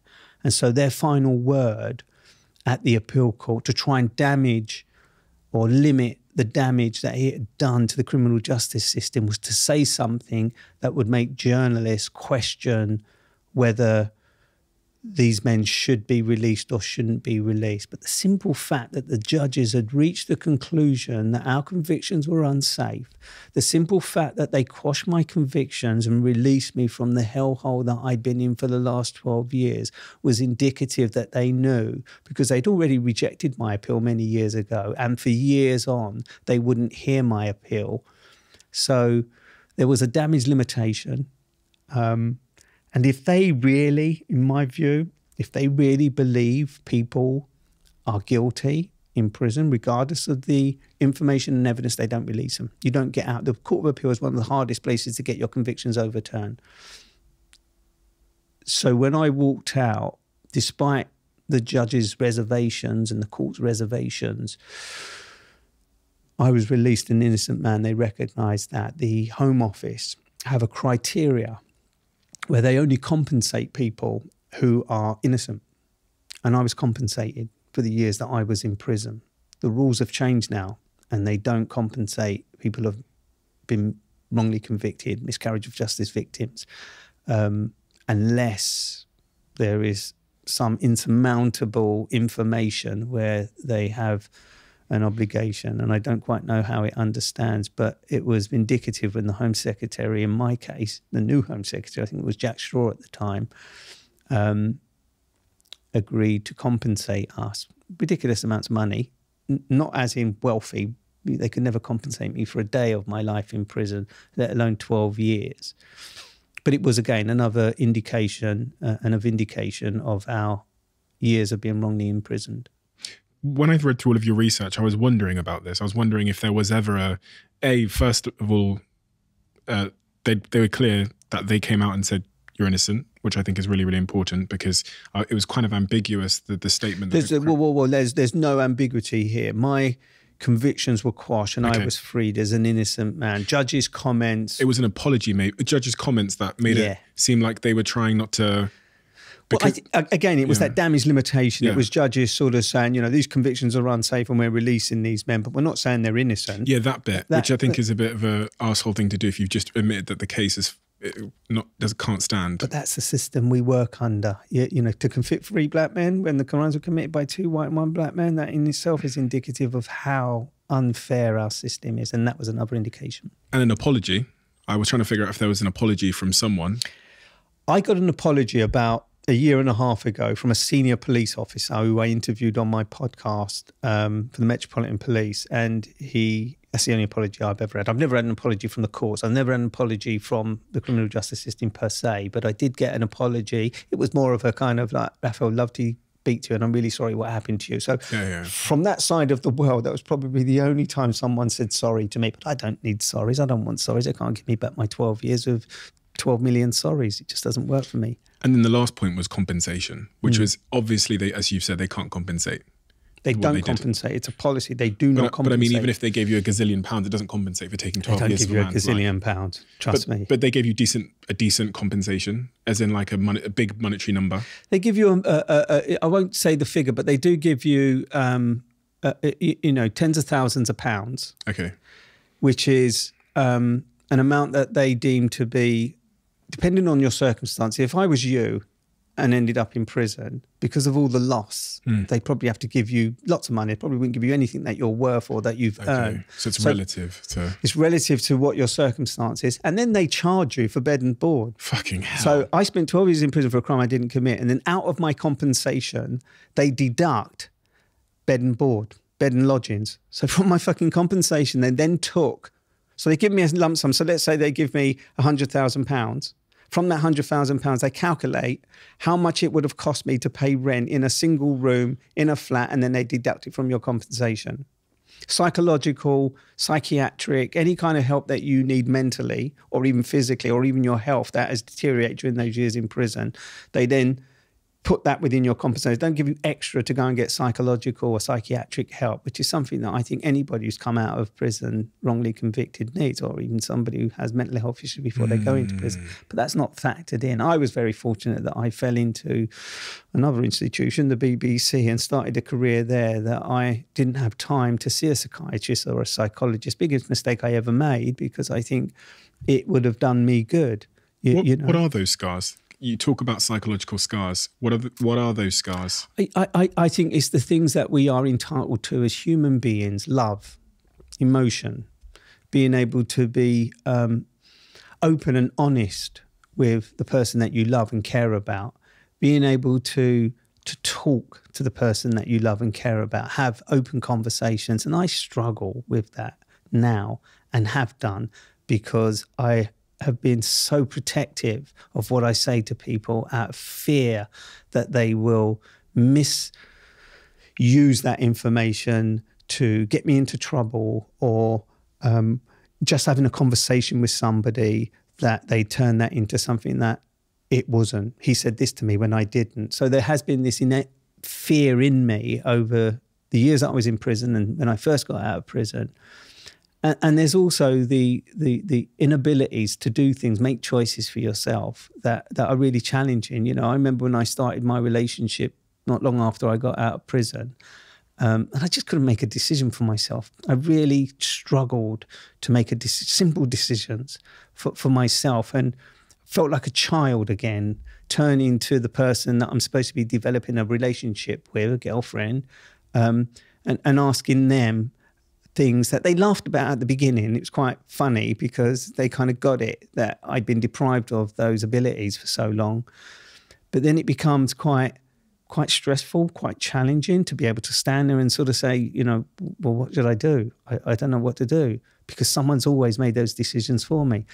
You know, do I take the curly whirly or the marathon? You think it's simple stuff, but when you've not been able to have a choice because there was only one thing on offer, i.e., you know, Happy baked beans as opposed to Heinz baked beans, and then all of a sudden you've got Happy baked beans, Heinz baked beans, and all the other bloody baked beans or all the other coffees, and you're used to one being able to, and I still struggle with that. I know people do in life struggle with it, but it's heightened when those decisions are taken away. And I liken it to, you know, the lockdown period. You know, people said to me, oh God, that lockdown period is equivalent to being in prison. You do have a handle on the inside of your bedroom door. You can open that door and walk out your bedroom door. You do have a handle on the inside of your front door. You can step outside. In prison, I was never able to do that, and neither are other prisoners. And I'm not saying you shouldn't feel sorry for people like that. It's just, let's not compare things that are very different. And that's not me in the slightest, Steve, saying that people that struggled during the lockdown period and even now as a result of COVID and what it did to them financially, etc. I'm not undermining that one little bit. But what I am saying is that those psychological challenges that I had to overcome, now I'm out of prison, and also running parallel to my new developed career as a journalist, somebody who never held a mobile phone until I come out of prison, no access to the internet, never use a computer, never held a microphone, did lots of interviews with journalists, but not on the other side, and bluffing my way initially with all these esteemed journalists who'd spent their whole life trying to get to where I got to within 12 months of getting out of prison. What does that say about the BBC? I don't know. What I did have was determination. What I did have was this ability to look the other man or woman in the eye who thought that I wasn't good enough and that I didn't have the skills or I didn't have the appearance, because I still had my dreadlocks, brown skin, brown eyes, and dressed very differently, sounded very differently. Not only did I have my South East London accent, but I also had the prison slang that came with that South East London accent when I became a reporter on the Radio 4 Today programme, where there are people who say you can only be on that programme if you speak the Queen's English. I'm far from speaking the Queen's English. My vocabulary has changed over the years. But I was sitting alongside some people who were supportive, but they had a difference. It might have been that they were gay and were hiding their sexuality. And so there was a kind of kindred that we didn't even know we had, but for some reason they accepted me. But as I say, I was often sort of referred to in the media at that time as this kind of convicted prisoner working in the BBC Today programme. Didn't matter to me. And I was very lucky that Greg Dyke at the time was making big statements about the BBC being hideously white. And he was very supportive of the fact that the BBC had employed me, and that helped. After this remarkable career you've had following that day of your release in terms of your journalistic career, working at the BBC, then going on and having this mega hit Netflix show that everybody loves, and that is shot and produced in a very original way in terms of like empathy and such. Have you watched it? Yes, I've watched it, yeah. And most of my team have watched it. I think pretty much all of them. Okay, it's good. And they've, we were in a car last week watching it on the way to, maybe on the way back from the prison we're in. We were spending the day in. And Holly in my team was, yeah, is Holly here today? Oh, she's, yeah. She was very excited, to say the least, at us having this conversation today. Oh, great. You travel all over the world going to prisons, meeting prisoners and seeing the conditions. What have you, and also reflecting on your own experience, what have you learned about the importance of hope? You know, one of the things I wanted to ask you was, had you not taken to that typewriter and fought and not accepted the sentence, would you still be sat there now, knowing what you know about the system? Hope got me through prison. Hope, when you think about it, hear other people's stories, right? Hear other people's evidence. So there is an acronym for hope that we can use. Hear other people's experiences. And that's what I do. That's what I do when I go around the world making my Netflix story. I don't judge people because I know what it's been like to be judged. I hear other people's experience. That's where my hope comes from. That's what I give to people. So long before I discover that they are a serial killer in my Netflix show, long before I hear about the cruel things, wicked things that they've been involved in or have experienced in their own lives in terms of trauma, I hear their stories. I listen to what they have to say without judgment. I may judge them after I've discovered what they've done, and I do on some occasions, around sexual offences in particular. But I don't judge someone because I've been in that predicament where I've been judged so many times, and people have reached a conclusion of who I am and what I'm like long before they've even had a conversation with me or taken the time to discover what I'm really like, as opposed to what they've read about me or what they think about me. And so, you know, that's one of the things that I learned at the beginning when I started to shoot the Netflix series and going around the world in prison. It wasn't an easy thing to do. You know, I spent all these years trying to get out of prison, as I've said many times, so willingly to go back in and, you know, do this for a television program. But I decided to do it because I want to educate people. When I was in the isolation cell, stripped naked, bleeding and bruised, nobody heard my voice. I screamed and I shouted through the pain that I was suffering. Nobody heard my voice. When I was even sitting in my cell with my prison uniform on telling people I was innocent, nobody heard my voice. What I've been able to do in this show is force people who watch the show to hear other people's voice. That's not them questioning whether they're guilty or innocent, whether what they did is good or bad. It's just giving a platform in a secret world that we hear very little of. We have all these mythical programs, Break-In, you know, Prison Break and other, you know, Orange is the New Black. So we have these programs that kind of sensationalize or glorify what prison could be like. But the reality is sitting down with a man who's done some horrific things, telling his story, trying to understand why they've done what they've done, and then finding the balance between how you then rehabilitate somebody like that. Is it possible? But also, from the victim's point of view, how do you treat somebody once they've been sent to prison for punishment? Should they continue to be punished in prison? Should they live in these inhumane conditions where they're not fed or they're not provided with the basic human rights that we all are entitled to, whether you are a prisoner or not a prisoner? And that includes the staff, because people that go into these environments to work, you know, they don't deserve to be treated like subhumans just because they work in these environments, but they are. Yeah, I've got a ton of respect for them. You know, especially after visiting that prison, I had a huge amount of admiration for the staff that work there and what they also go through. And a lot of them had from the ones that I spoke to, very good intentions as to why they'd come to work in the prison, which in many respects reminded me of like many of the teachers I met when I went undercover in a school and got to meet them teachers in rough areas. But this also led to your foundation. Mm-hmm. Could you tell me what your objective is with your foundation and why?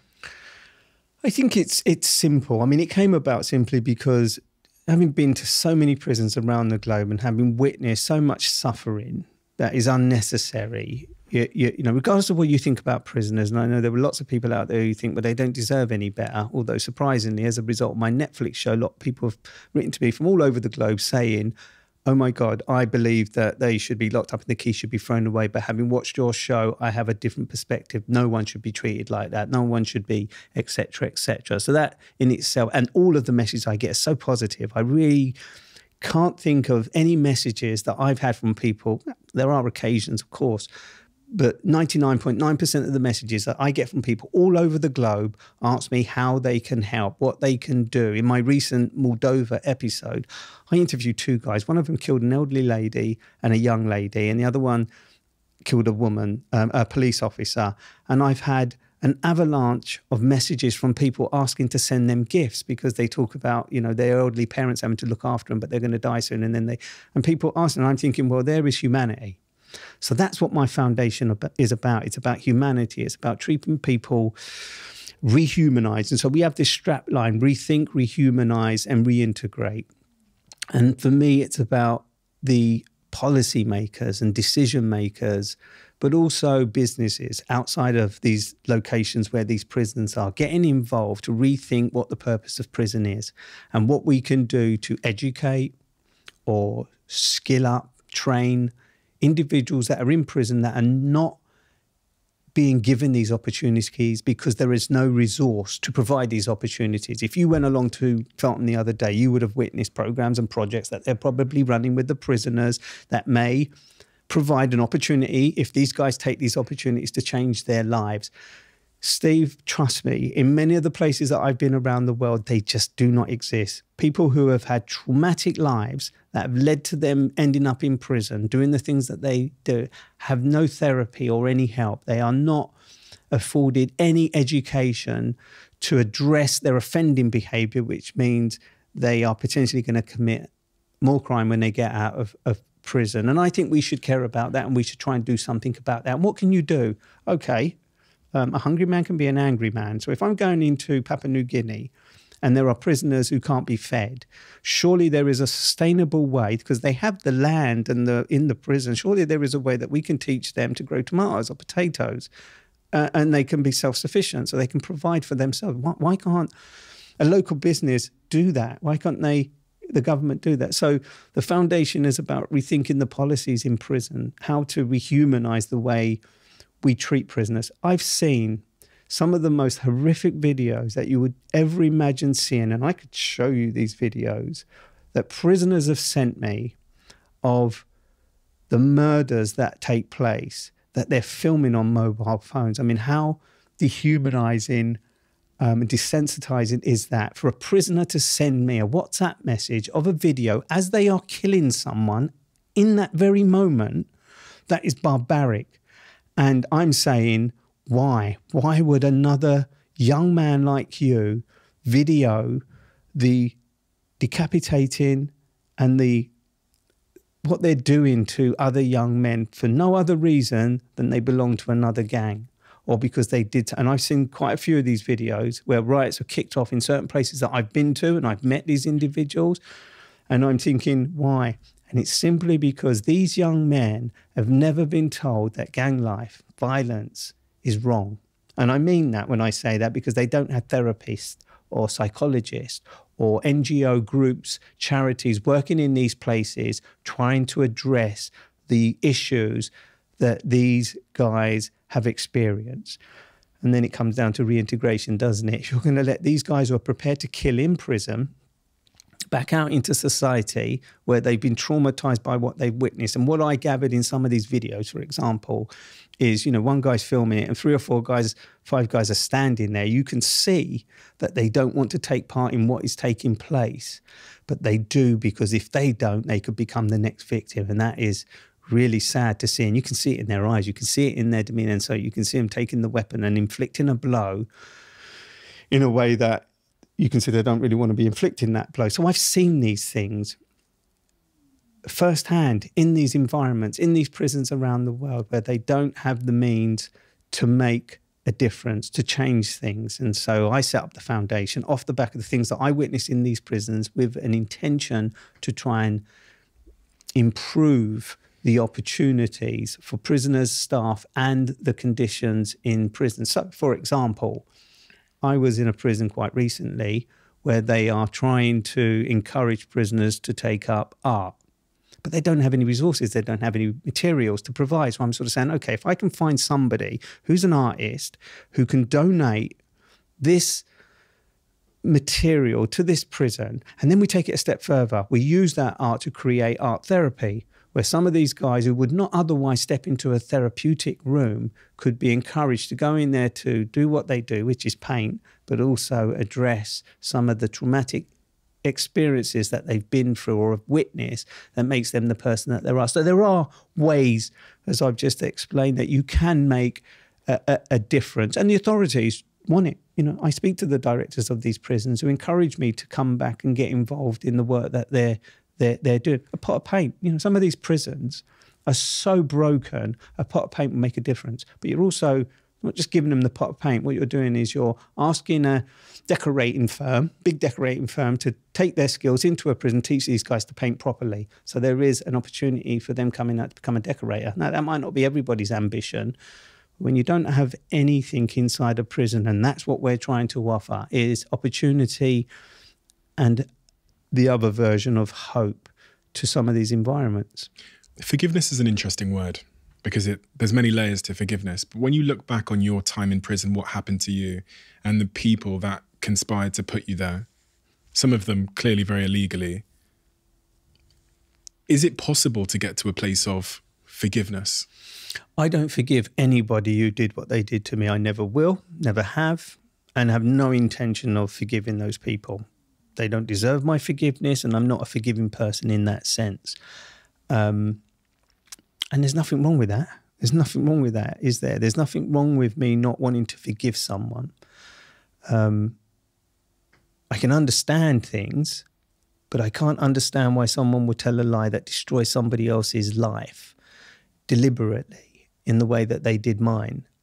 So I have no intention in my heart or mind, and that doesn't make me a bad or a wrong person. I'm in my right not to forgive someone for something that they did, in the same way that, you know, someone who thinks they're in a solid relationship is cheated on, and they decide to break up and they can't find forgiveness for that person. Forgiveness doesn't stop you moving on. Forgiveness doesn't stop you becoming the person that you have the potential to become. Forgiveness is a word. Actions, in my book, speak louder than words. To say I forgive you doesn't really mean I forgive you. It might make you feel more comfortable, and it might help you release the burden of the guilt that you felt for the wrong that you've done. But for the person saying, I forgive you, for many it will help. Of course it will. It will lift the guilt from them, or lift the burden of them being constrained by this hatred for somebody. But for me, forgiveness is just a word, and nobody who did or took part in what happened to me can give me back my 20s. They can't give me back the fact that I couldn't have sex for bloody 12 years, even though I sneaked one in that chapel. But they can't give me back the things that were taken from me because of what they done. And so I have no intention of forgiving those people. But that doesn't mean that I have any animosity towards them, or that I'm bitter towards them, or that I'm angry. Are you angry towards them at all? I'm not. I'm not angry towards them in the sense that I would want something bad or anything like that. That's not what I'm saying. But of course, I'm still angry about their role in what happened to me. The two police officers that interrogated me, the questions that you asked me at the beginning, you know, the fact that they fabricated evidence, made up stories, and changed things to fit me into the crime rather than accept that the evidence was pointing away from me. It makes me angry to think that they did that, Steve, and that they were prepared to do that to me. But I'm not angry anymore towards them in a kind of way that disturbs how I should be thinking or behaving. I don't give them the time of day. When I'm sitting here, I'm talking to you, or I'm talking to other people about my experience, of course, there is this heat that I talk about that kind of warms my body, my ears, my mind, because I'm revisiting some of the experiences that hurt me. I'm revisiting some of those experiences that changed who I should have been. Even though, as you say, the silver lining is I've gone on to lead a successful career, maybe that's not who I should have been. Maybe I should have been somebody else, but I would never find out who that somebody else could have been. Maybe in those 12 years that I was in prison, I discovered a love with my dad where hugging him and kissing him on the cheek became natural instead of it becoming something I forced because I saw other people doing that. I had a question asked me, which you just reminded me about, from a guy called Mo Gaudat. They do this eraser test. And they ask people, they said, of the most traumatic experience you've been through in your life, of all the most traumatic event, if you could press a button and erase it, would you? Now, if I put a button in front of you and said, you press this button and it erases those 12 years, and it erases the sentencing and all that day, those people that stormed through the door in the middle of the night and arrested you, would you press the button? Would I press the button that would erase who I am? No. Because that's what it's doing. It's not erasing a trauma, is it? It's not erasing an experience. It's erasing who I am.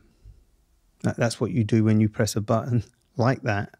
You're erasing the person you are, and I'd never erase who I am. I'm proud of who I am. I'm pleased about what I do, who I become, the people that are in my life, my mission, what I've earned, what I've lost.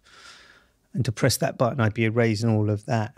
And I wouldn't do that, even if it was to just erase that period. Because I am who I am because of my life experiences and the journey that I've been on and the people that I've met along the way, the things that I've witnessed, the things that I've learned about others and about myself.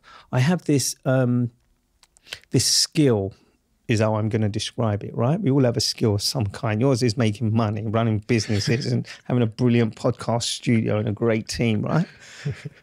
I learned a skill, and I alluded to it earlier on, where I read the character of men for so long in such an intimate way that it does put me in a position of survival when I go into these prisons, when I look a guy in the eye who's killed 5, 10 people, and I'm in a room with him on my own, or I'm interviewing him and his behavior, his characteristics. Trust me when I say this. In the years that I was in prison, I think I met every type of character man you could possibly meet. You know, because not every prisoner is the same. There are guys in there who are entrepreneurs and have earned millions of pounds, but they killed their wife in a moment of madness. There are guys in there who came from council estates like me, who got caught up in knife crime and violence and drugs. So there are all types of prisoners. You know, I talked to various people who are fraudsters, who run, you know, successful businesses, whether it's Wall Street or some new .com business. I had a guy on my podcast the other day, lost billions of pounds, John Lefray, who set up the first Nutella business, which is one of the very first .coms before PayPal started and stuff. So I had him on my Second Chance podcast the other day. Multi-zillionaire, still a multi-zillionaire, but he did end up in prison. So you come across all types of characters in prison, and that allows me to do the work that I do in the environment that I work in at the moment, which is probably the most important piece of work that I've done in my whole journalistic career. So I'm not going to erase anything that has given me the tools to be the person I am, love the way I love, care the way I care, and make the difference that I want to make. The work you've done, the Netflix series you've produced, and the work you continue to do is incredibly important work, because it's shining a light and giving, as you've said, giving a voice to people that don't have that voice. It's incredibly entertaining, maybe to its detriment because it becomes a bit binge-worthy.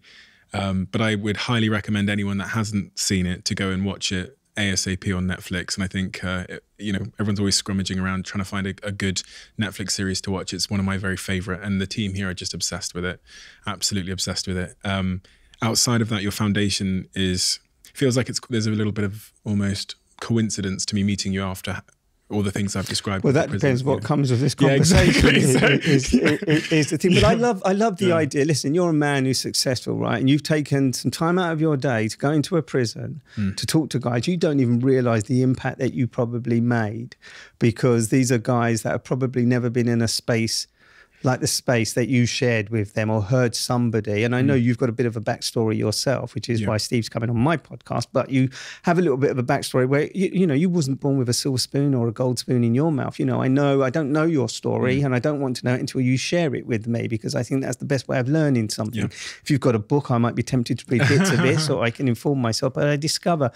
And so, you know, it's great to hear that you've taken the time to go into a prison to find out what that's like. It is a secret world, but it is a world that holds people like you and me, brothers, sons, you know, husbands, lovers, and potential for being all those things as well, guys that are dependent on drugs. More importantly, many prisoners suffer from mental health issues, and those issues are not being addressed if the resources are not being put into those places to address those issues. So I admire the fact that, you know, you're not just watching Netflix and Inside the World's Toughest Prisons and me getting stripped or threatened or whatever, but you're taking time out of your busy schedule, as is your team, to go into a prison. Whatever your motive, I don't care what the motive is, the fact that you've gone in there and learned something, come away, felt this burden on your shoulder. I'm getting that goosebumps just because the description, you know, leaving there, it was, I had a weird thing to say silent, but I remember the day after posting to my team and just saying, I need to do something about this. But it was overwhelming, I think, is the feeling.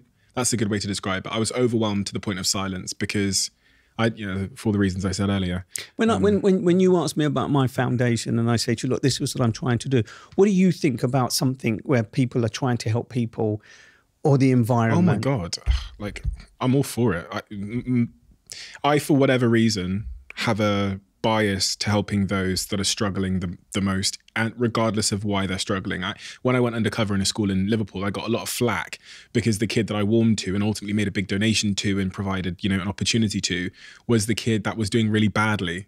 And everyone's like, well, why don't you help the people that are getting straight A's? I took to this young kid called Stephen, who wanted to be successful, didn't have a father, was in school, was about to get kicked out, always in the exclusion area. And I remember looking on Twitter and seeing all this like, oh, why did he help the kid that's down and counted out?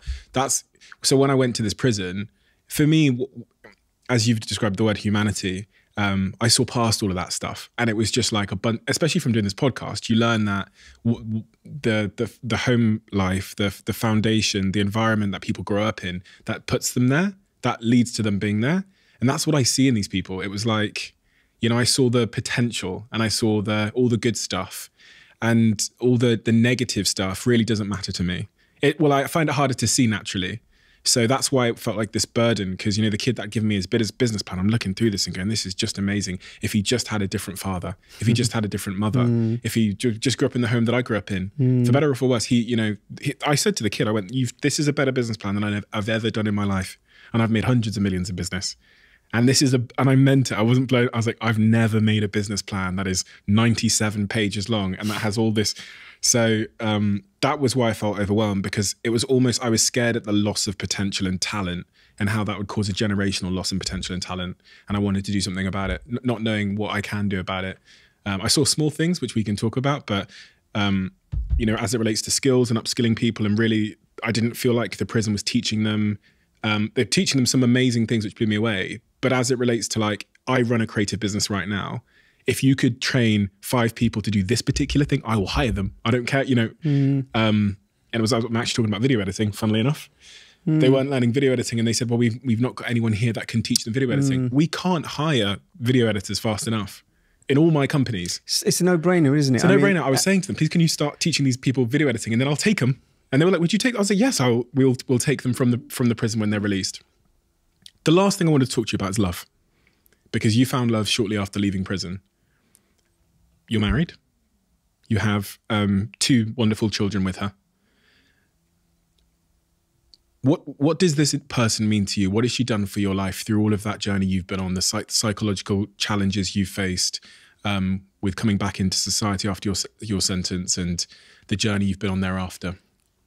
I think my love story is not after prison. It actually started long before I actually went to prison, because the woman that I married was a girlfriend before I got wrongfully arrested, convicted and imprisoned. We were both teenagers when we first met.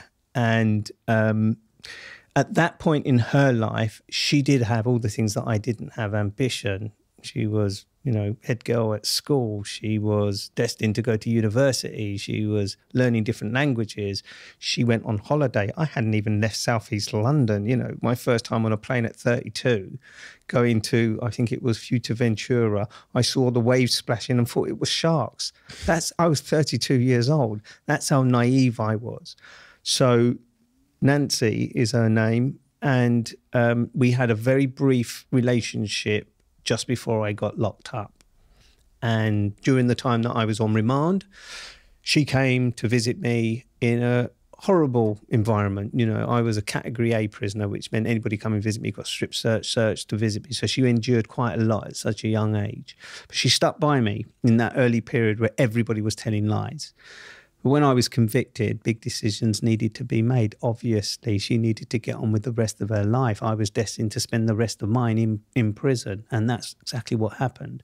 But I did have one picture of her alongside my family on my wall whenever I stayed in a cell long enough to stick it up there. And, she was a teenager, and she remained a teenager in all those 12 years, as did I. Although I was 32 when I got out and she was now in her late 20s, I was still caught up in being 20 years old. But given she was only one of a very few people who didn't turn against me, didn't tell lies, stood firm, not because she was a tough, resilient person, but because she wasn't telling lies. She wasn't persuaded. She comes from a good family who obviously didn't want to have very much to do with me now.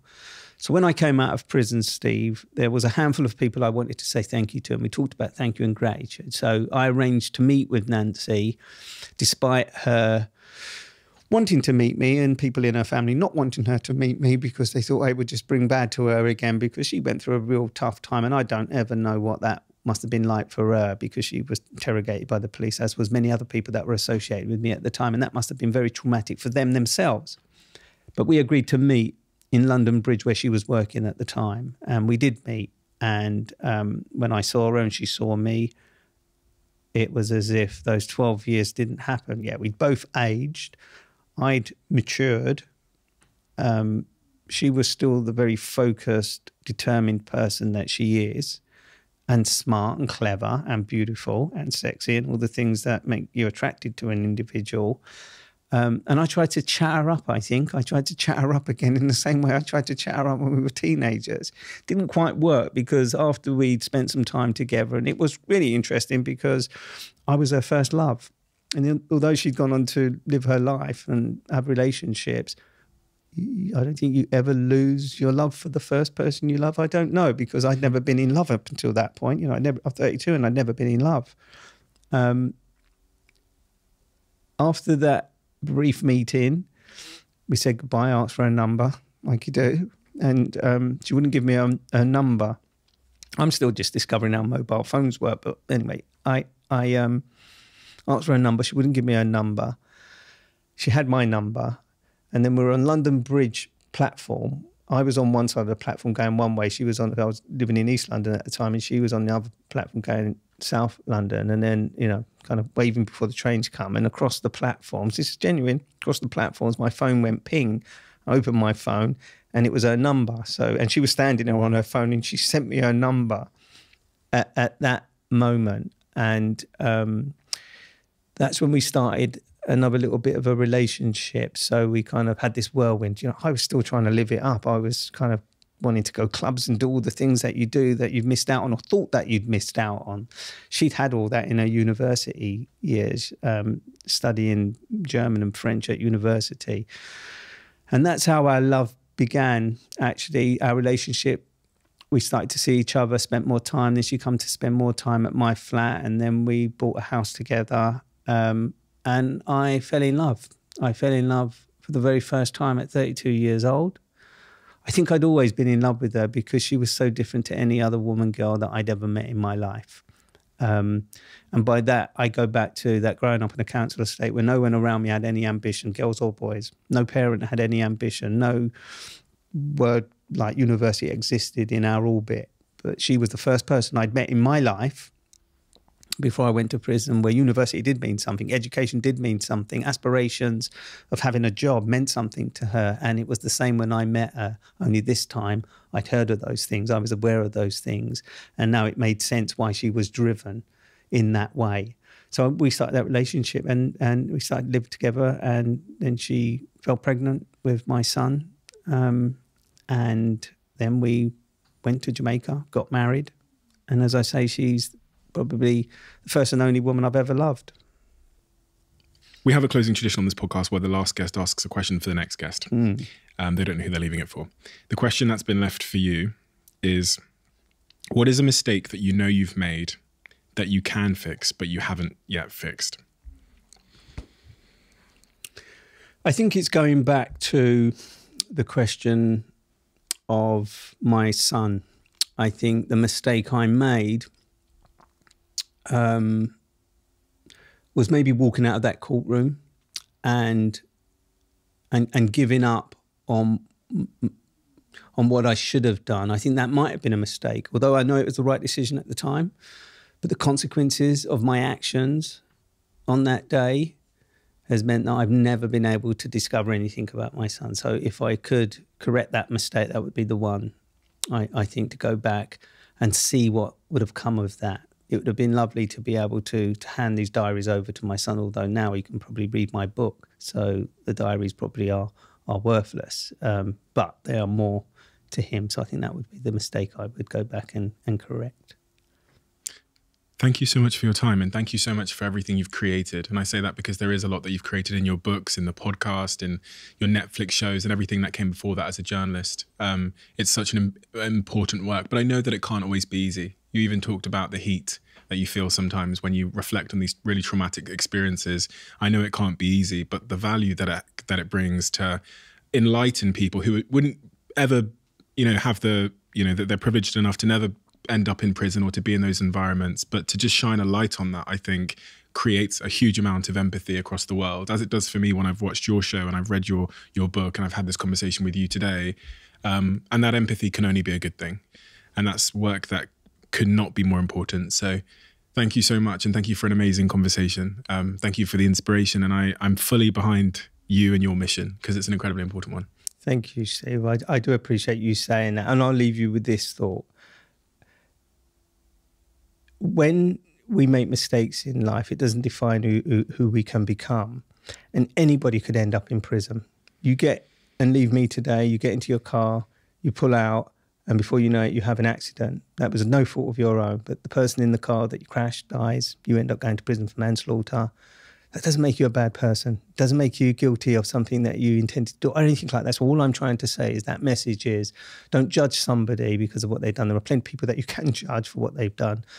But in my space, criminal justice, prisons, not everybody in there is a bad person. Some people have just made mistakes. And I think every time you make a mistake, maybe you cheat on someone, do what you shouldn't be doing, you shouldn't be punished for that in the way that some people are being punished around the globe in prison. So thanks for having me on, and I appreciate your being inspired by who I am and what I do, as I am you, of course, and I know lots of other people are, because when I say I'm going to have a chat with this guy, Steve Bartlett, on Diary of a CEO, which I've listened to on numerous occasions, it's like, oh my God. So you're a successful guy, but there are lots of people out there who are inspired by what you do. And you know that because of the way you interact and the people that, but we must never underestimate the position we're in to influence people, to help other people. Amen. Amen. Thank you.